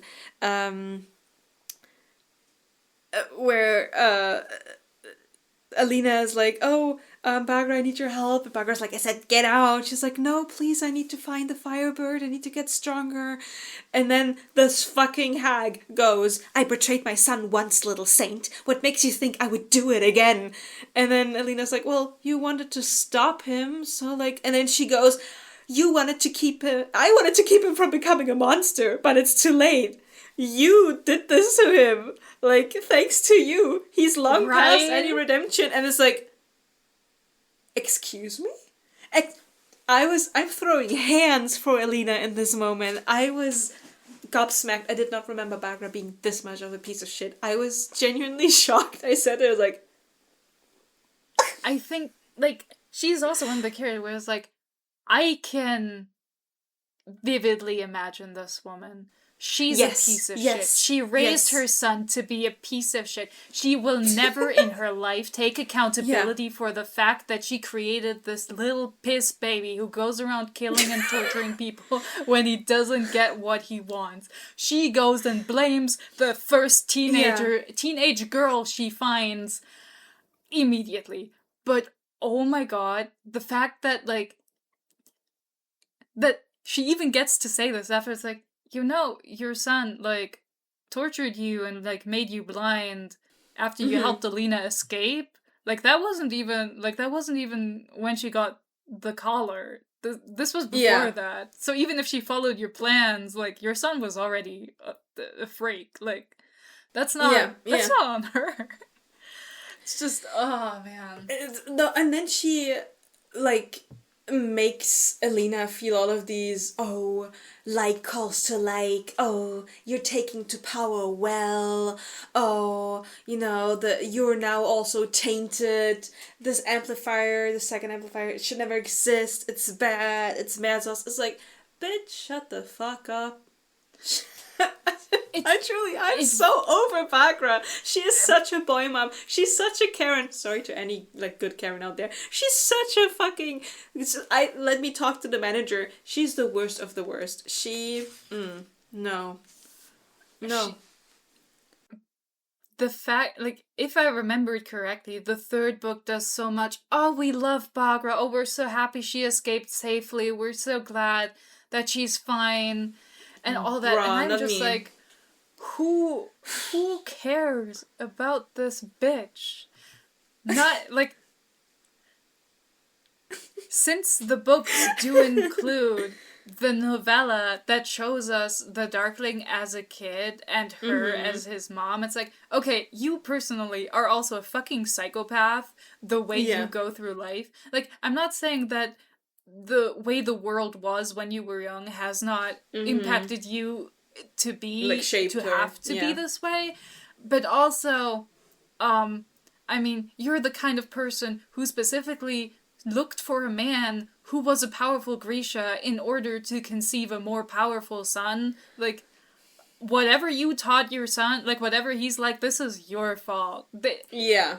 You were awful. You could have left at any point. What? How can you possibly be pissed if anyone's like, dude, I don't trust you, I don't want you here, I could punish you if you don't tell me the secrets you're keeping that just benefit your son if you keep them. Like, genuinely, like, how could you possibly be surprised, even without a power boost? Like, if Alina had better self-esteem, she would have been like, how dare you blame me for the hundreds of people your son has killed. That's his fault. Fuck you. Yeah. No, I also... It's truly everything about Bagra grinds my gears, and it just makes me angry, because I think I also said this last time, I've seen women like this, I've met people like this, they bring nothing good to any situation. This sounds harsh, but it is the case, because even her teaching Alina has not been done in a way that is, like, positive association. Yeah, sure, Alina can now use her sun powers, but she feels bad about using them, which inherently is bad because it's a piece of herself, and she constantly feels like she's torturing someone when she does it. She's like, oh, I can defend people, I can throw my sun power around, but she doesn't feel good about it. Inherently, she does not feel good about it.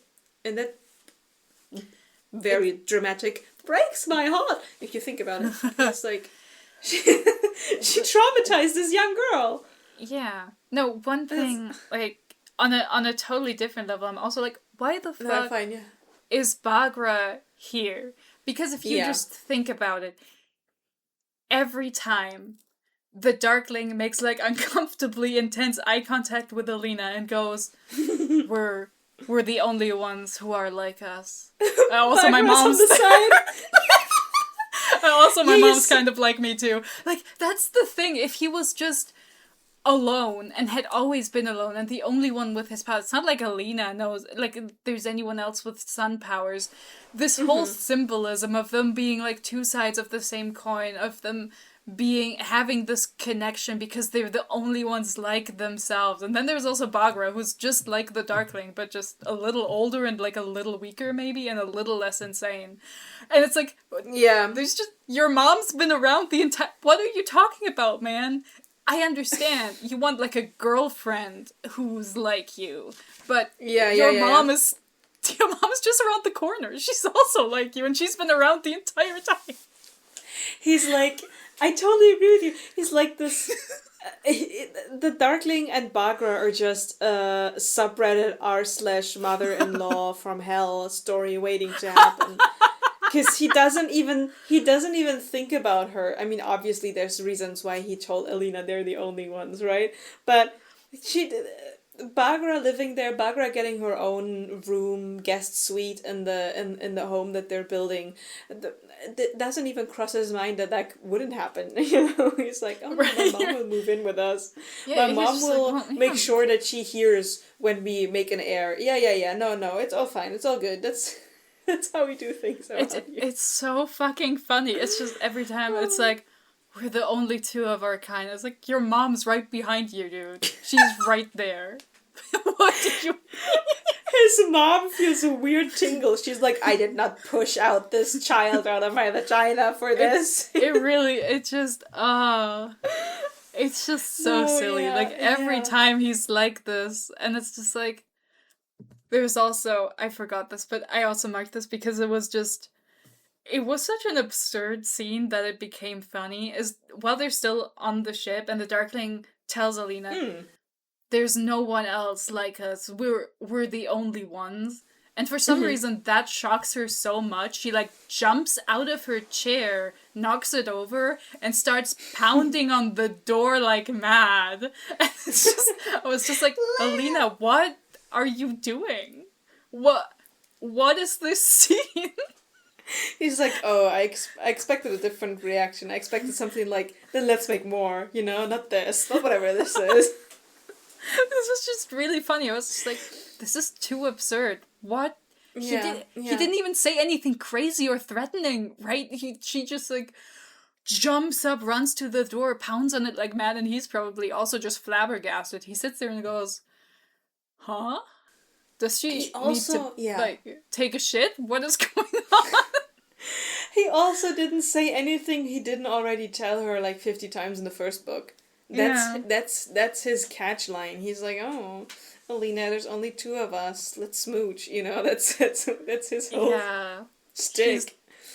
He's so pathetic.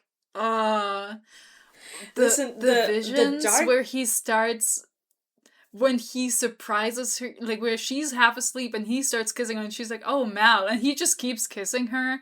Embarrassing for him. Pathetic.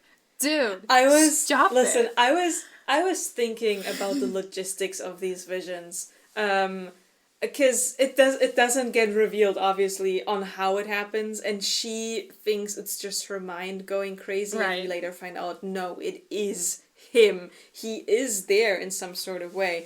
Is he alone in his room and he's just acting it out? Is he like he's meditating just thinking about it and just thinking about it? But how funny would it be if he had to act it out? Not just him standing in places, right? There's but this when one he that walks I thought around, right? There's one I thought was really funny where he's like he walks around the bed. No, he's waiting in the shadows when Alina and Mal are outside, and then when Alina meets Vasily, and the Darkling like mocks the church or whatever, where he's like shh, and like pretends like he's one of the people who, what does it say, and then bent his head in a mock imitation of prayer. Imagine the. Exactly. Imagine him being in his room. Or even worse, the whole kissing bed scene, right? Imagine him, like, on his bed. There's no Alina under him. It's just him. And he's making out with air. He's making out with nothing. It's also even funnier if you think, okay, he has to move in the space he's in. And one time she's on the one side of her bed and she hallucinates him standing opposite her, and then walking around the bed to, like, join her, which already extremely silly. Like, she looks up, he's standing next to the bed, and then he has to walk all the way around. But also imagine he's just in his own room, and he's walking, and then he hits, like, his shins because there's just a chest with clothing or something in the way, because he didn't plan out the logistics. He just walks into something.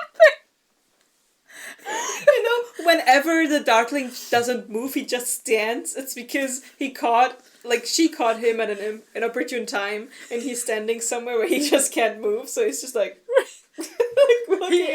he comes closer, but he can't because there's just a wall, and he's just, like, stuck.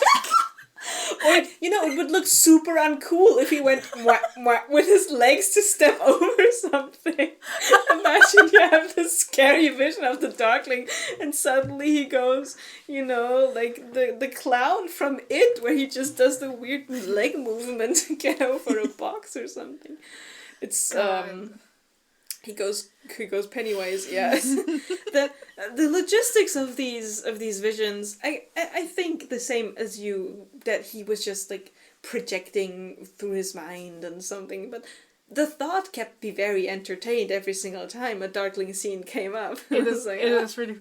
I also think it's very funny because he controls like what he looks like, so he's like, yes, I'm gonna turn up looking good without the new scars I have, because he's so vain.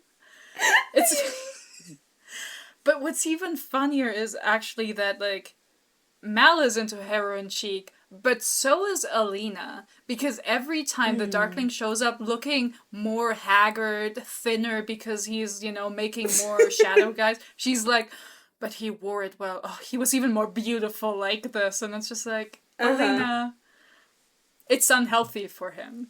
We have to put him down now. It's growing up in an orphanage. It's what it does to you. Which is funny enough, because she sees Mal being all decked out in his Beachbody tracker but hunter body, and she's like, "Dayom, that's those are them nice and tasty shoulders. That man looks like a Cheeto chip, But then she does see the Darkling, and she goes, kind of suits him, Yeah, she's like, wow. The planes of his face look more elegant now. It's just like, okay, Alina, whatever you say, girl. It's like in an enchantment of ravens where Rook is like, okay, don't scream. I'm gonna show you my elven form. And she's like, oh. And she immediately is like, oh, I think I'm a monster fucker. Never mind. I think this is hot. And he's confused by and Rook is like, he's not familiar. Yeah, Isabel like, what do you mean? Oh no, I want to fuck you more now, actually. Never mind. Yeah. Joke's on you, those big black beady eyes, they do something to me. Yeah. And it's the same with the Darkling. It's so funny. There's also another entry into, wow, he's such a diva moments, where at the end, where they're in the chapel, it literally is like, and he came born on a wave of shadows, his shadow, setting him down gently, and I was like, the drama of this. He's so extra. I thought, is he riding a Volcra, a Nichevoya? Like, because I was thinking about the logistics. How dense can he make darkness that he can stand on it, We have never seen the Darkling fly like this. So... No, I imagine he's just like a few centimeters off the ground. It's not proper flight. He's careful because he doesn't know how well it'll last, But even then, how does he get up there? How does he get 10 centimeters off the ground? I like to imagine that his little goons are like carrying him. They're like flapping their wings on like full beat, and he's just like majestically making his Instagram face while they're like, putting him down. This reminds me of the schematics of people going, okay, how did Azrael carry Lucian to the House of Weird? Like, how did they fly? How did the Nichevoya carry the Darkling? Did he, like, have... Was it like Mary Poppins, Did he have one leg up and he was like, wee? It's just... I get the vision. I was like, oh, okay, this is what I'm imagining. But at the same time, I thought, how does one ride a wave of darkness into a church? It's like, how do you actually...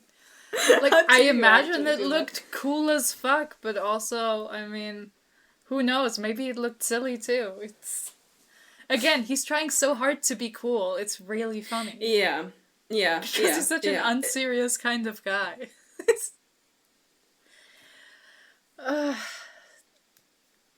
Okay, but it's truly, um, all the Darkling scenes are so fucking funny, and then especially I thought to myself, the Darkling, I thought he's kind of dumb at the end of the book, that he just accepts that Alina is like okay, and then just lets her like grab the power and whatever. I thought like, oh my god, he is like that gives fuckboy energy. He would never expect her to have the guts to like No.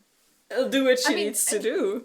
I mean, also every time he appears to her in a vision, he's like, "Oh, but you want me. I know you want me." He's like stroking his nipples while he says it. Yeah.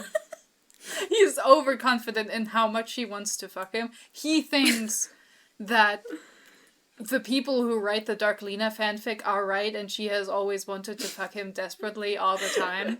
So he's totally miscalculating how mad she is about him killing people. Yeah. So he's just like, well, people die all the time. It's not a big deal. So that was fun.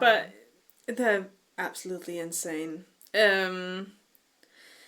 But yeah, around this part of the book is also when the weird party happens. Where it's like the suggestion of, oh, come on, let's go out, let's have fun, let's dance, and then they put on these masks and they run around and do some and do a racist impression of a minority group. It's always my favorite when my protagonists do that. I was like, the way she said it, she could have just said, oh, and then Mal in the accent of the people. The fact that it was written out, it was just like, stop. Oof. It was, and the fact that I think it's supposed to be Suli people, so it's like, okay, so you just wrote down like Indian English, which is an accent people make fun of all the time. I was about to say, either that or you're making fun of Romani people, and like, either one's not great. Either one's bad. Either one is bad. Romani for a large variety of reasons. Indian, especially for the accent, because that's the first thing people jump on, I feel. So it's like, not looking good at all. And all for us to meet the apparat, and to shortly have him go something cryptical and then go Scooby-Doo, disappear. That party is too long, and the comedy bit, I'm doing finger quotes, where they pretend to be soothsayers, and they're like telling men that they will go fat and bald, and isn't that scary that and isn't it funny that these men are scared of that? Wow, this is so fucking funny, amazing. Wow, she's telling a young woman that she'll marry an ugly man. Haha, how funny. And it's like, is this funny? Am I just too old for these kinds of jokes? Was this ever funny? I don't know. I think it's funny for a much younger demographic, maybe, but I would dare say that it just doesn't tonally feel right. The humor you get through Nikolai or through some of the situational humor with Alina feels appropriate, but being like, oh, we're just gonna take a break from alcoholism and trauma and war and death and torture to pretend we're a minority at a party and tell people that they go bald. That feels so weird. It's like we were 3 steps away from them just like mimicking farts to like make fun of people, Yeah. It was so close.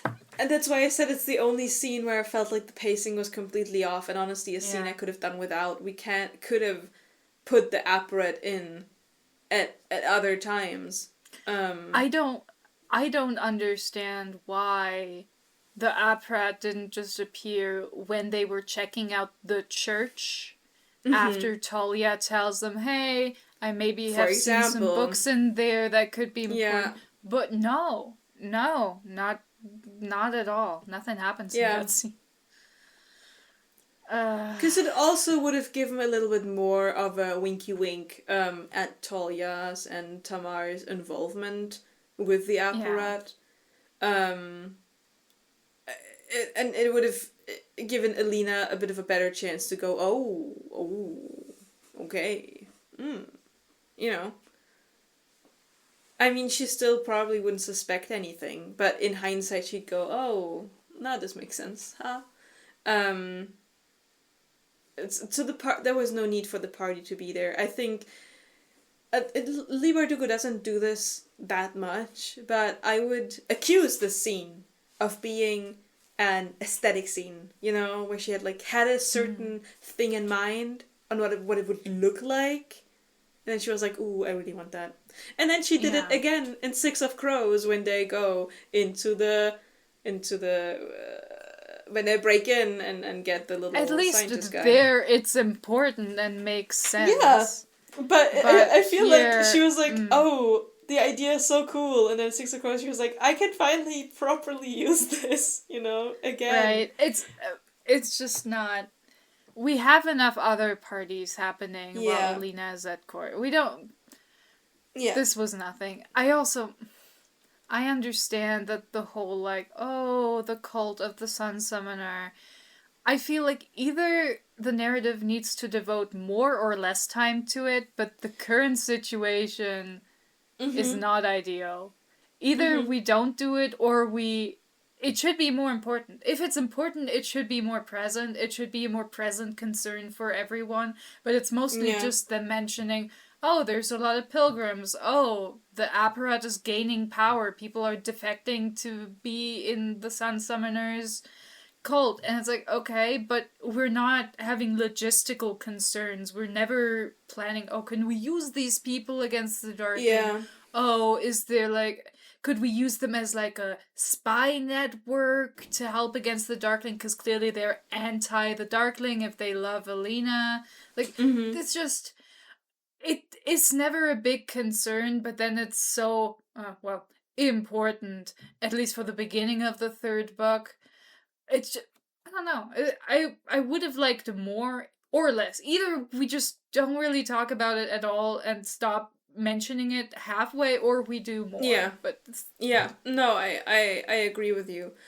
I there's this part where she goes out of the city and to just, scout out the pilgrims, and then her scarf falls off and they realize she is Alina, and then they basically nearly tear her apart if she hadn't been saved by Tamar in that moment.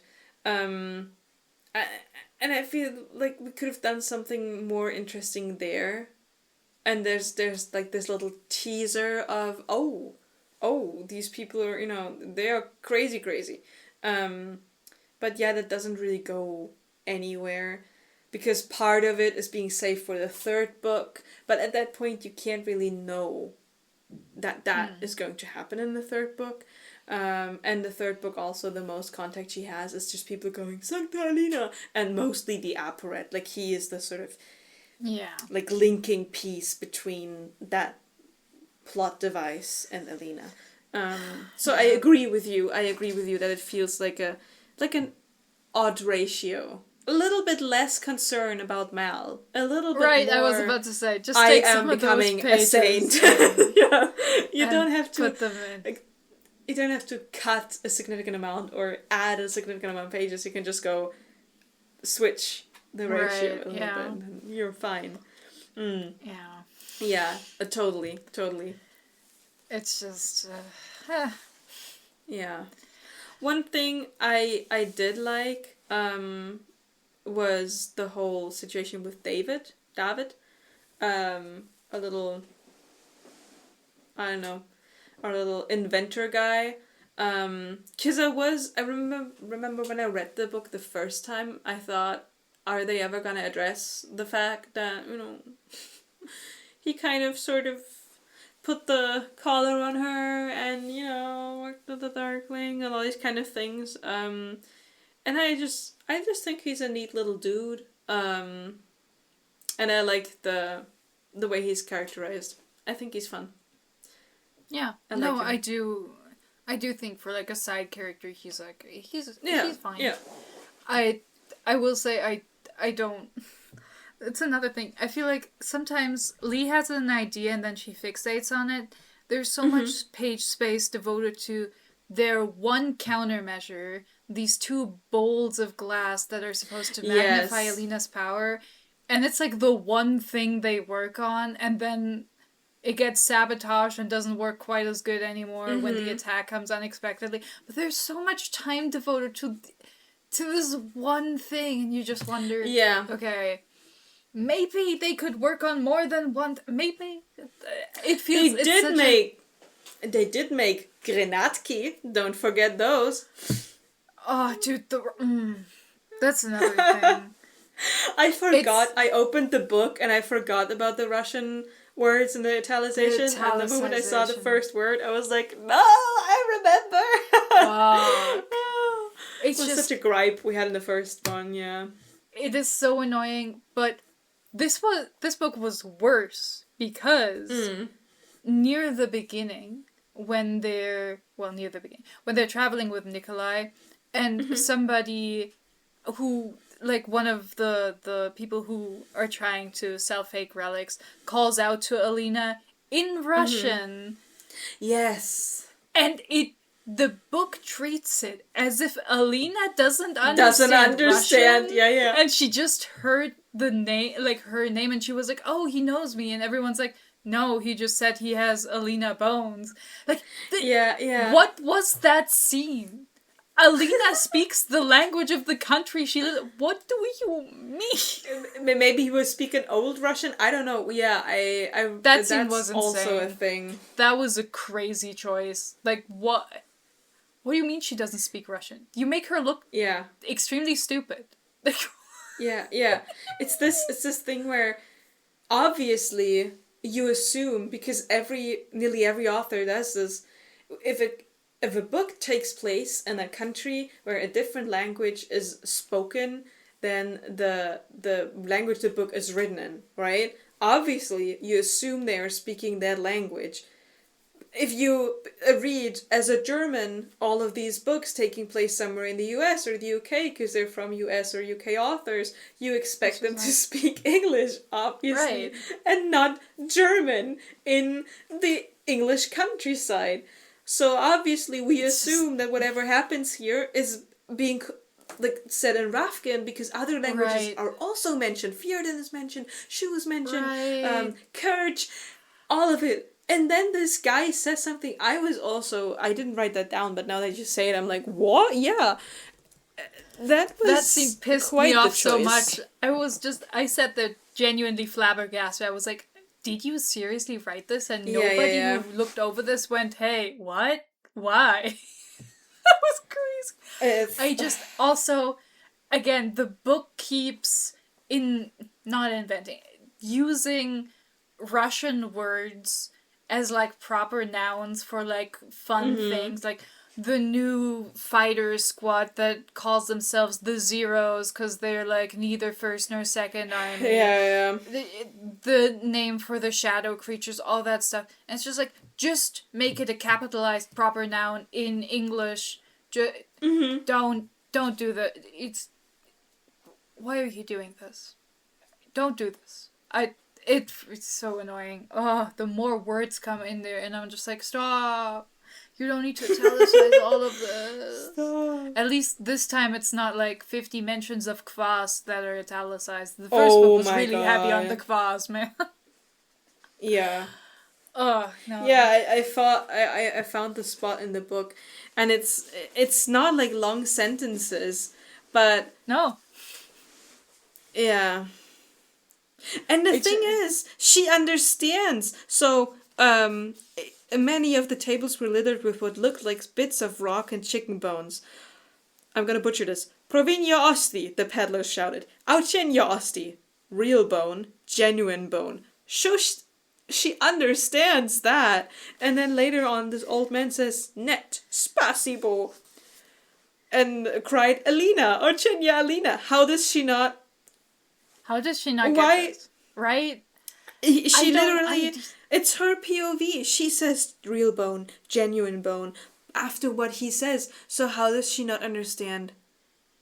But you also go, why doesn't he just say genuine bone? Why do we have the Russian sentences in there at all? If they're gonna be translated immediately afterwards. It's so weird. There is an argument to be made for using some proper noun like kwas or whatever, where you're like, this is a very specific kind of alcohol, but then don't italicize it, just use it, have a short explanation after the first time it's mentioned so everyone is on the same page while reading. You don't need to... This... Like, imagine... I was losing it. I was reading this and going, the fuck? Imagine there's like a book in Germany, right? And every single time they drink Radeberger Pilsner or something, that's italicized and used the same way as, right? Or a Radler, you know? I do not know how Russian people, or generally how people like from the European East feel about these words just chucked in there. Truly mind-boggling to me. But I mean, no. It's from what I've seen of reviews, not great. They're like, what the fuck is this? This is stupid. Especially because, again, some words are not used correctly and the properly, gendering of nouns isn't necessarily correct. So there's a lot of stuff where it's just like, if you have to do it, which I would prefer you didn't, at least do it correctly. At least. This is published by a major publisher. This is traditionally published. You cannot tell me you don't have someone who speaks Russian in your company. Contact a translator to read it over and just correct.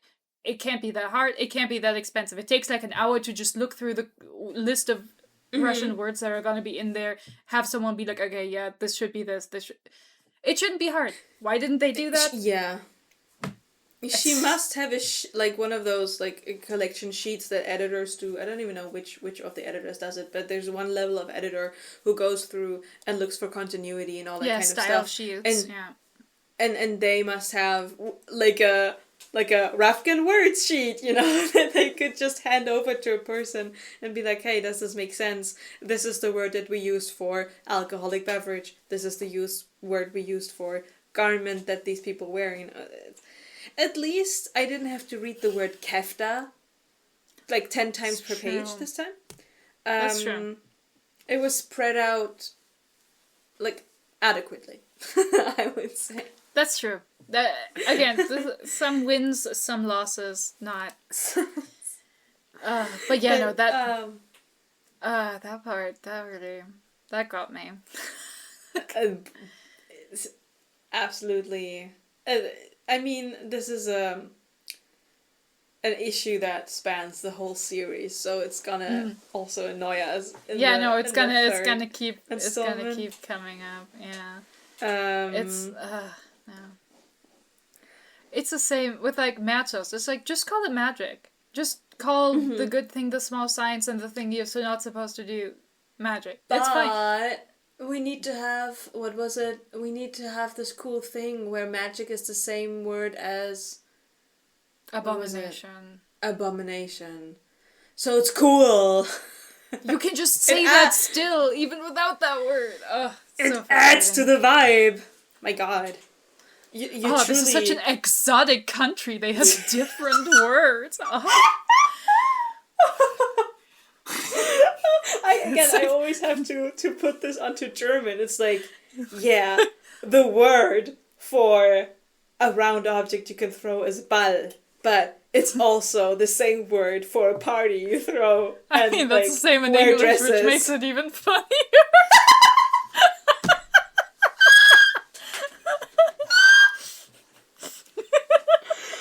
Oh my god, I'm sorry to anybody who wore headphones. I do not know where that sound came from. I have to tone this down a little. But yeah. No, you're right. You perceptive little minx.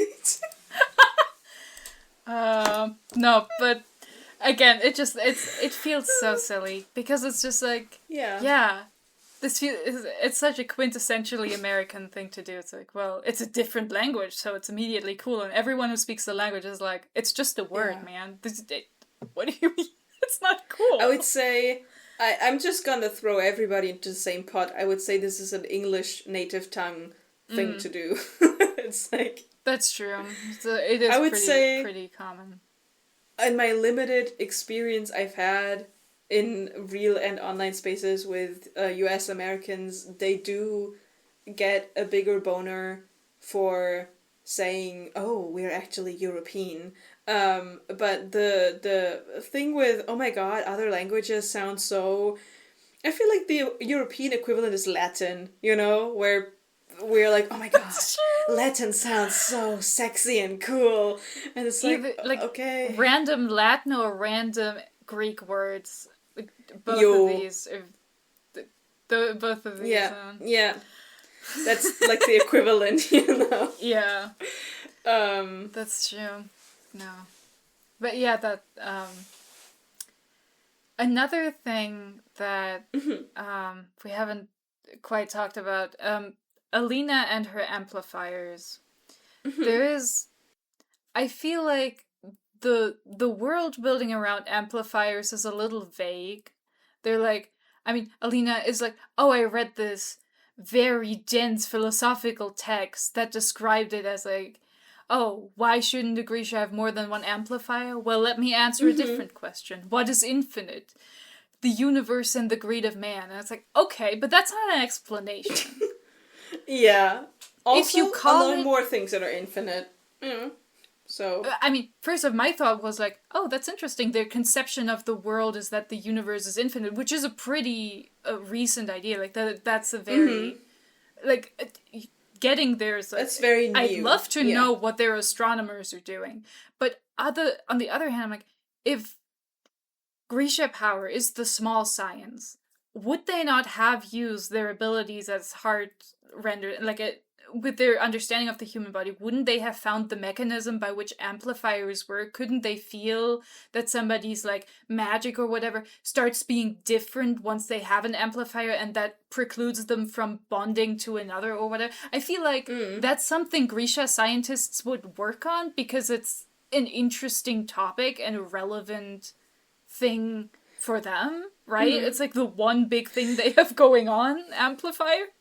Yeah, I think that's like, it would be a logical idea or a thought, but I feel like the Grisha quote-unquote scientists don't really do like basic research. They do applied sciences. They're like, oh, what can we use our powers for? What can we... Okay, it doesn't feel like, from everything we've heard, it doesn't feel like they sat down and were like, you are right. We should use these power that we have. Then why haven't the shoe looked into it? Like, the way it's treated is like, well, it's a mystery. We just don't know. It's mystical.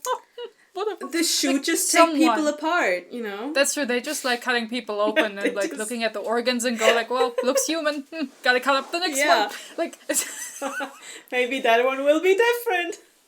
But the thing is, okay, I'm totally on board with saying, okay, you can only choose one amplifier, and once you have that, it's that for the rest of your life, and if it's destroyed, But I don't understand why, like, the narrative is very concerned with Alina wanting power for power's sake. And so I don't understand why we add in the complication of David going, oh, actually, you cannot take off your amplifiers, because it would be the equivalent of, like, a, atomic bomb going off. We wouldn't, like, it would destroy the world, whatever. Why couldn't it just be like, yeah, if you take them off, you lose your powers? Like, isn't that a much, much stronger motivation, in the sense that, like, it's a choice she could make, and she would have to deal with the consequence. Like, she's not stopped from it by just the rules of the world going, oh, you just can't take them off. If it was genuinely a decision she had to make, it would make her much more interesting to go like, yeah, I could. I don't have to do this. I could choose to be the powerless kind of person who at least then isn't a monster or whatever. But, like, she'll choose the power because she thinks that's the right thing to do. But it takes the choice from her, which is like, why would you do that? That Yeah. You made it less interesting. And for what? The whole amplifier thing and making Alina feel weird about it, it sits unwell with me in general. I don't.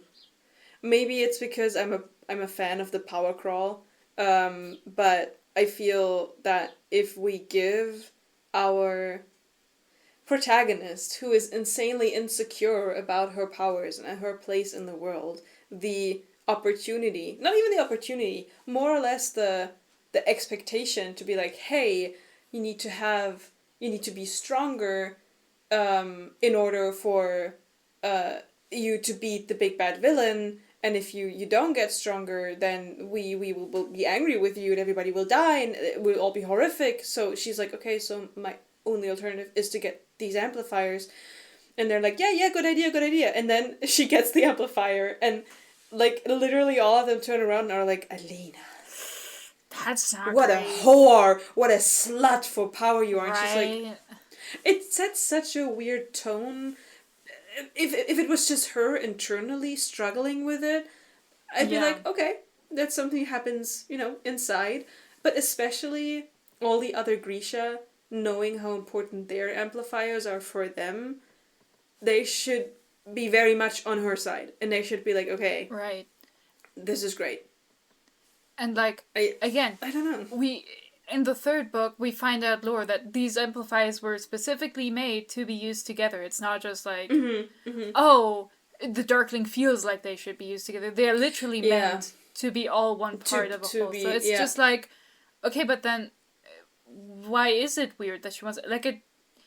I think it's, I guess to me, it's also not very compelling the way it's written that at random points in her internal monologue, she'll be like, oh, but I want power, I want more. But it's not a consistent through line. She's not, it's not something she obsesses over.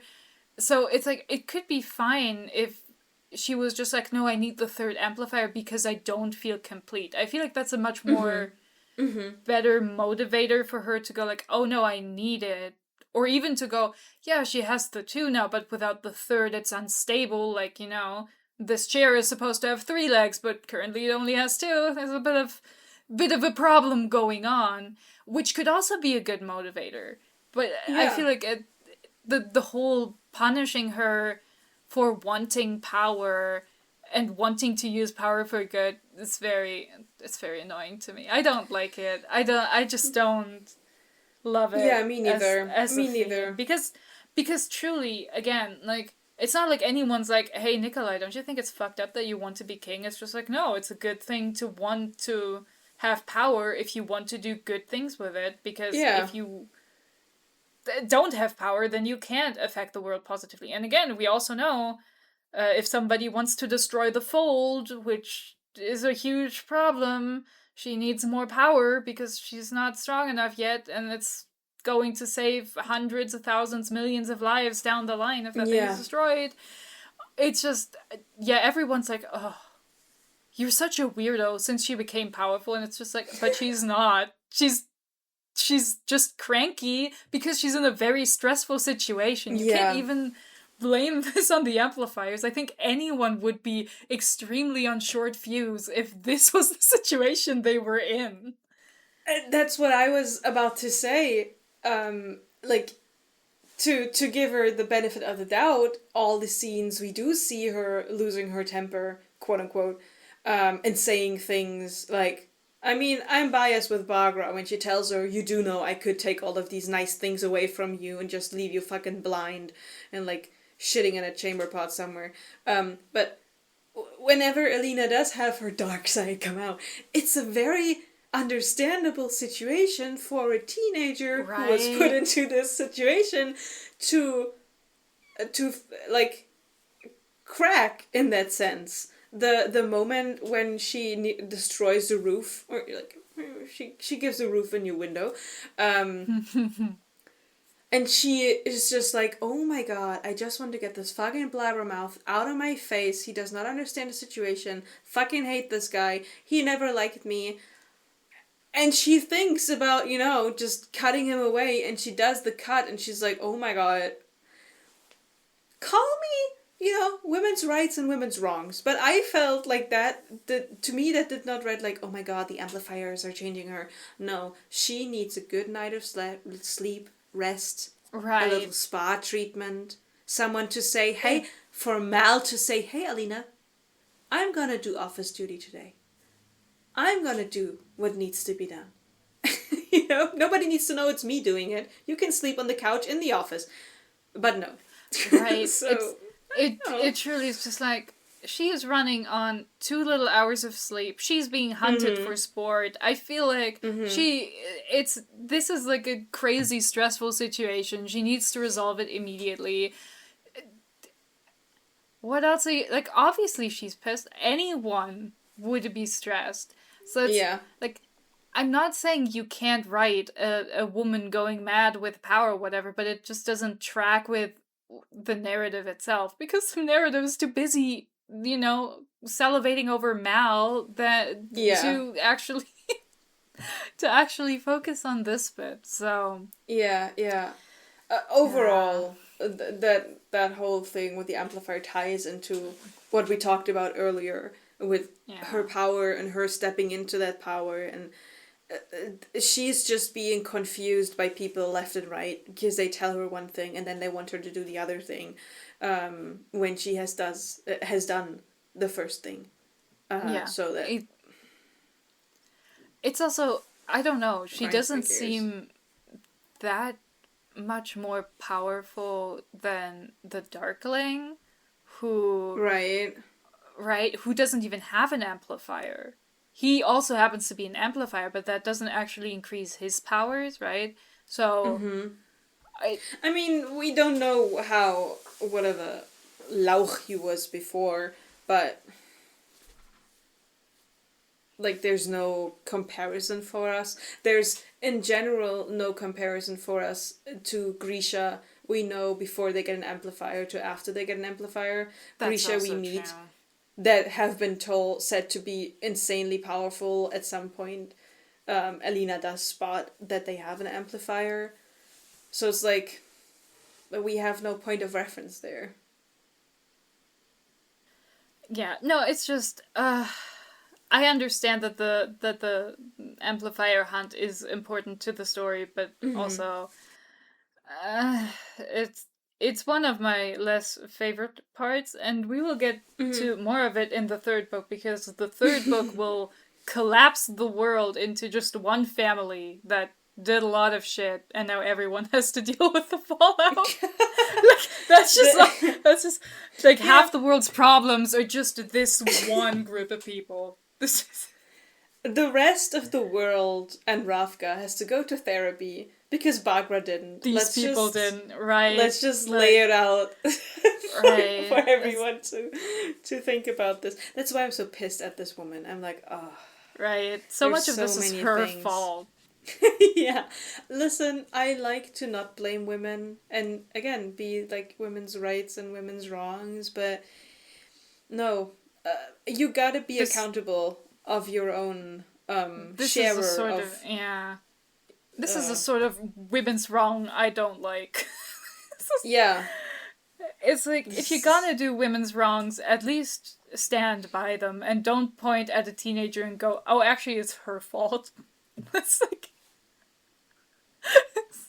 still not over Again, that. it's still really absolutely insane to me. No, I hate It's Bagra. Also, again, insane to me that in the third book, Alina's like, oh my god, I'm so glad Bagra's safe. And then it's like, oh no, Bagra's dead, how sad. And I'm like, she's like 1,000 years old, people die eventually.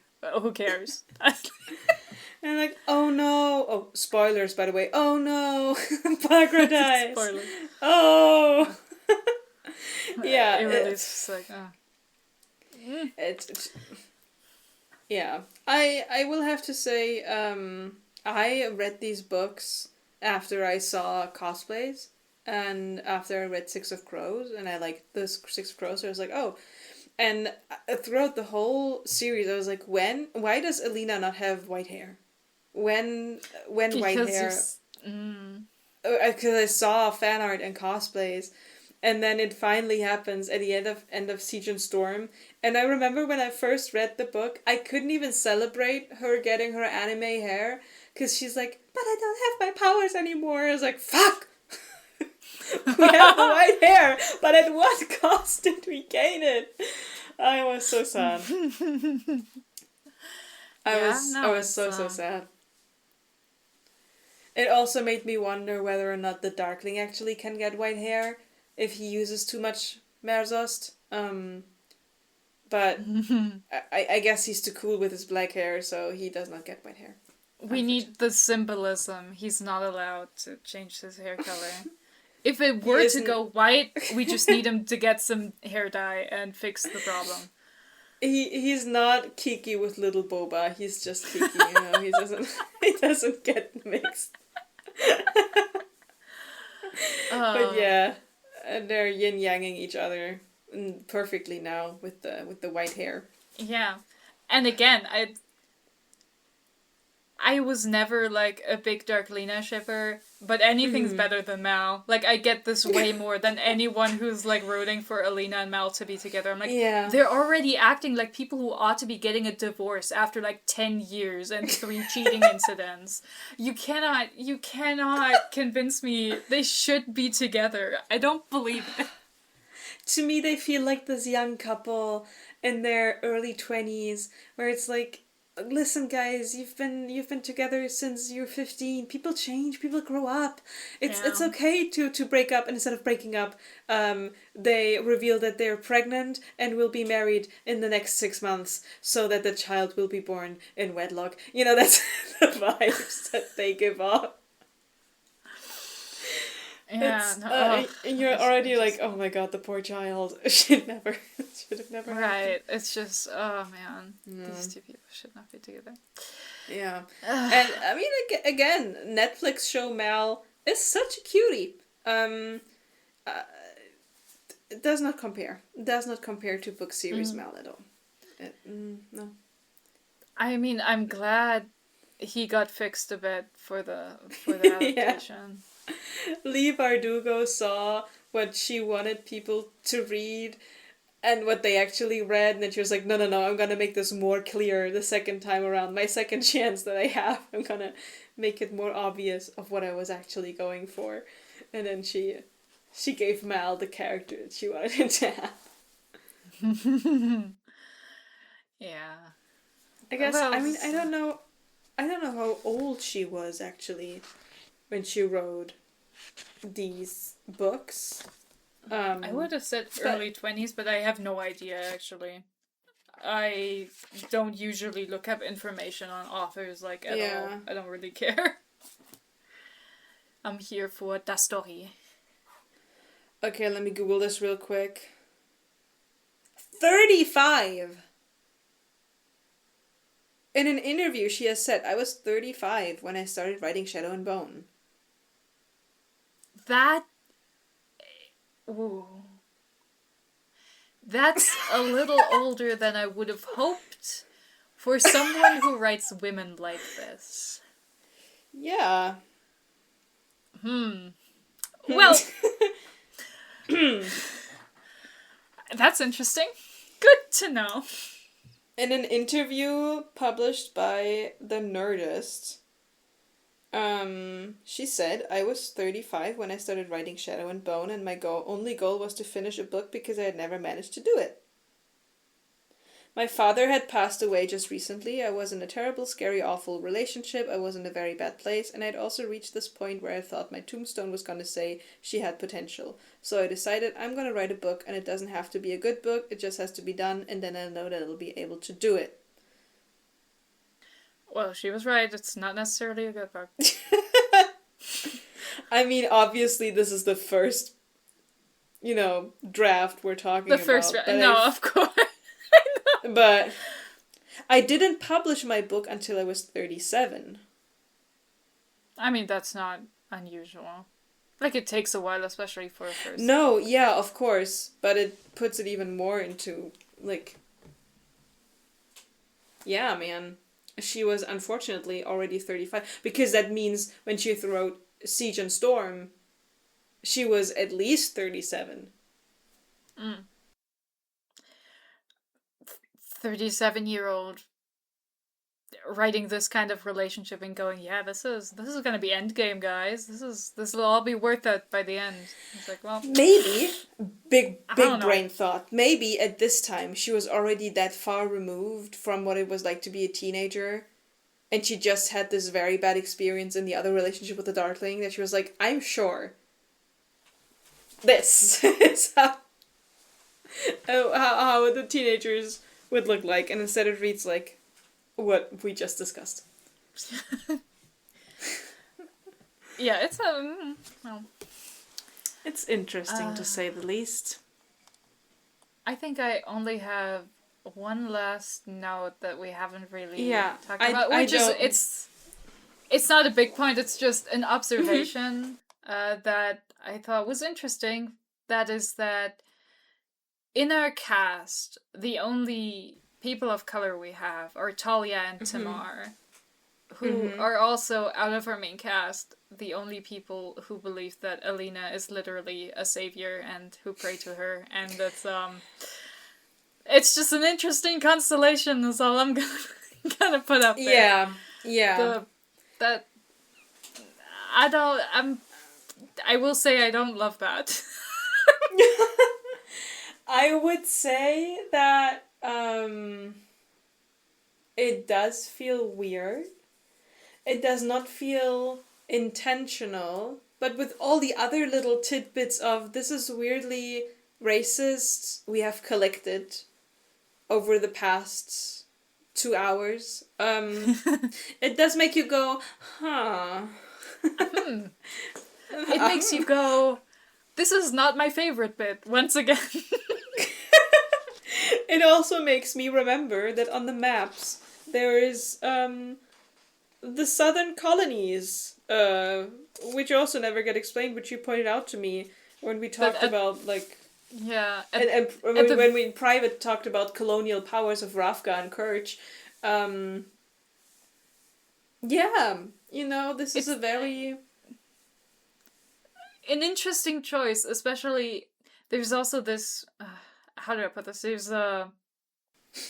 There's a through line of nationalism that runs through these books, in the vein that everyone is like, we have to save Ravka, we have to protect Ravka as it is, we have to preserve the throne and the royal family, and I'm like, you literally know there's a rapist on the throne who's a huge piece of shit, who would kill you for the slightest infractions. You know his son is just like him, and your best strat to deal with this is just to put the guy on the throne who's a better guy and hope that helps. You're not gonna, there's not at all any kind of conversation about, hey, maybe it's bad that the country's set up this way, and maybe there should be more overarching change. But again, this would be a very different book. I'm not arguing for the Grisha Bolshevik revolution, I understand this is not the kind of book this is, and that there is no, time or page space for it. Yeah. But, the idea that at the end of the books we're just we just put a new king on the throne and, hope the country keeps going. It's really? There's only ever concern for, Ravkans. Who cares what other goons are killed in the crossfires? Who cares how many Fjerdans get, flattened by the Darkling? They're not Ravkans. And I was like, I don't love that. I'm not pro-Ravka. I don't like this country. I'm pro, the people living there, but I don't love this. I don't love how the good ending is invariably, we are upholding the corrupt and awful monarchy. But we put a good guy in charge, so... We are staying the crazy big country that pulls all the power to itself, and that is in the center of our maps, because that we are the ones who make the maps, baby. It all paints a certain, I would say, not disinterest, but maybe aloofness around the own, authors' inherent stereotypes, I would say, I guess, that just didn't get worked out, because a lot of times these are things that people are like, oh yeah, that's a fantasy thing, you have the people there, you have the people there, you have the obvious haha stereotypes, but I feel like, and I mean, the books are not super new, right? So it's like, no, okay. And I feel like this feels again a part where I would have preferred if the books had leaned into either we want to play this more realistic and care about logistics and systems, or we're doing fairy tales, because in the more like, if we're just setting it in a more fantasy-ish world, it's like, oh yeah, we defeated the bad wizard, we got rid of the bad king, I mean, the evil wizard got rid of the bad king, and now we're putting, like, a good guy in charge, and so the country, the kingdom will prosper because good kings create a better world. And I wouldn't even be thinking about these things if the novel didn't keep, like, kind of walking past them. Like, if you reminded me of those things, I'll think of those things. And I understand that most of this is just, like, negligence, because, like, the real story she wanted to tell is about Alina's growth and the relationship with Mal and her relationship to the Darkling. So all of these other things are just there to supplement that. But the problem is that if you don't put in effort and go with the easiest solution, often the easy things are heavy with implications, and they might imply things you wouldn't like your work to say, even if they end up saying them. So it's like, I understand it's not malicious, but it's still there, though. It's still there. Yeah. It's, I think, I don't remember whether we talked about this already, but it's like, I think there's a try to have a little bit of logistics in there and to not make this feel super flat.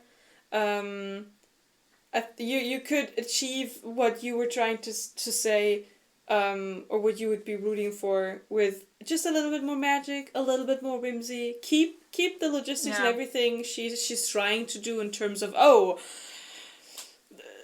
roots and merchants and politics, and you can keep that in there at the level it is right now. It's just go with more else. And then do more whimsy, and no one's gonna be like, I don't think this is a good look, right? Because then it's just like, the more removed from reality it is, the more leeway you can give, because then it's just like, oh yeah, it's literally just, it's not even trying to say something about reality, it's just but again, it's just what it is. It's a bit that keeps poking out where I'm like, oof. It's also one of the reasons where I'm like, she should have just started writing a new universe when she got older and better at world building, instead of keeping in this one, because there's so much in the setup of it where I'm like, I don't think you can rehabilitate it, because I think a lot of this is so baked into the setting now that just, it's easier to start over than to keep trying to make this less unfortunate than it is currently. Yeah, I mean she does try to change it in the sequels, so which feels exactly like that, where she was like, I think this idea is cool, and also previous things I've said don't really make that much sense, so I'm just gonna do whatever the fuck I want because I'm the author, but it does read as a little inconsistent at that point. But anyways, I don't have any other notes that we haven't already mentioned. This was also the overall, my last bit. Like, last 2/3, quote unquote last 2/3 of the book. I didn't have any like super scene specific stuff, so we went through that. Character wise, the interesting Genya stuff happens in the next book, so I'm not like, I don't feel like we need to touch on it now because it'll be in the third book. I think we're done. Short and sweet episode once again. Under 3 hours. Oh my god, this will be so great. Oh my god, this is basically a Cliff Notes version of a typical episode. We're so concise. I'm gonna be so fast with editing this. Thank you so much for listening and for hopefully enjoying. We hope you didn't take our little Easter break too close to heart. We're gifting you back with this absolute piece of genius that we've just produced. Again, put your thoughts in the comments. What are you thinking Are you Team Mal, Team Cringe Darkling, or Team Nikolai? Are you Team Elena should just stay single for a while? That's my team. Me too. Sure, you're nodding. Yeah. Just let us know.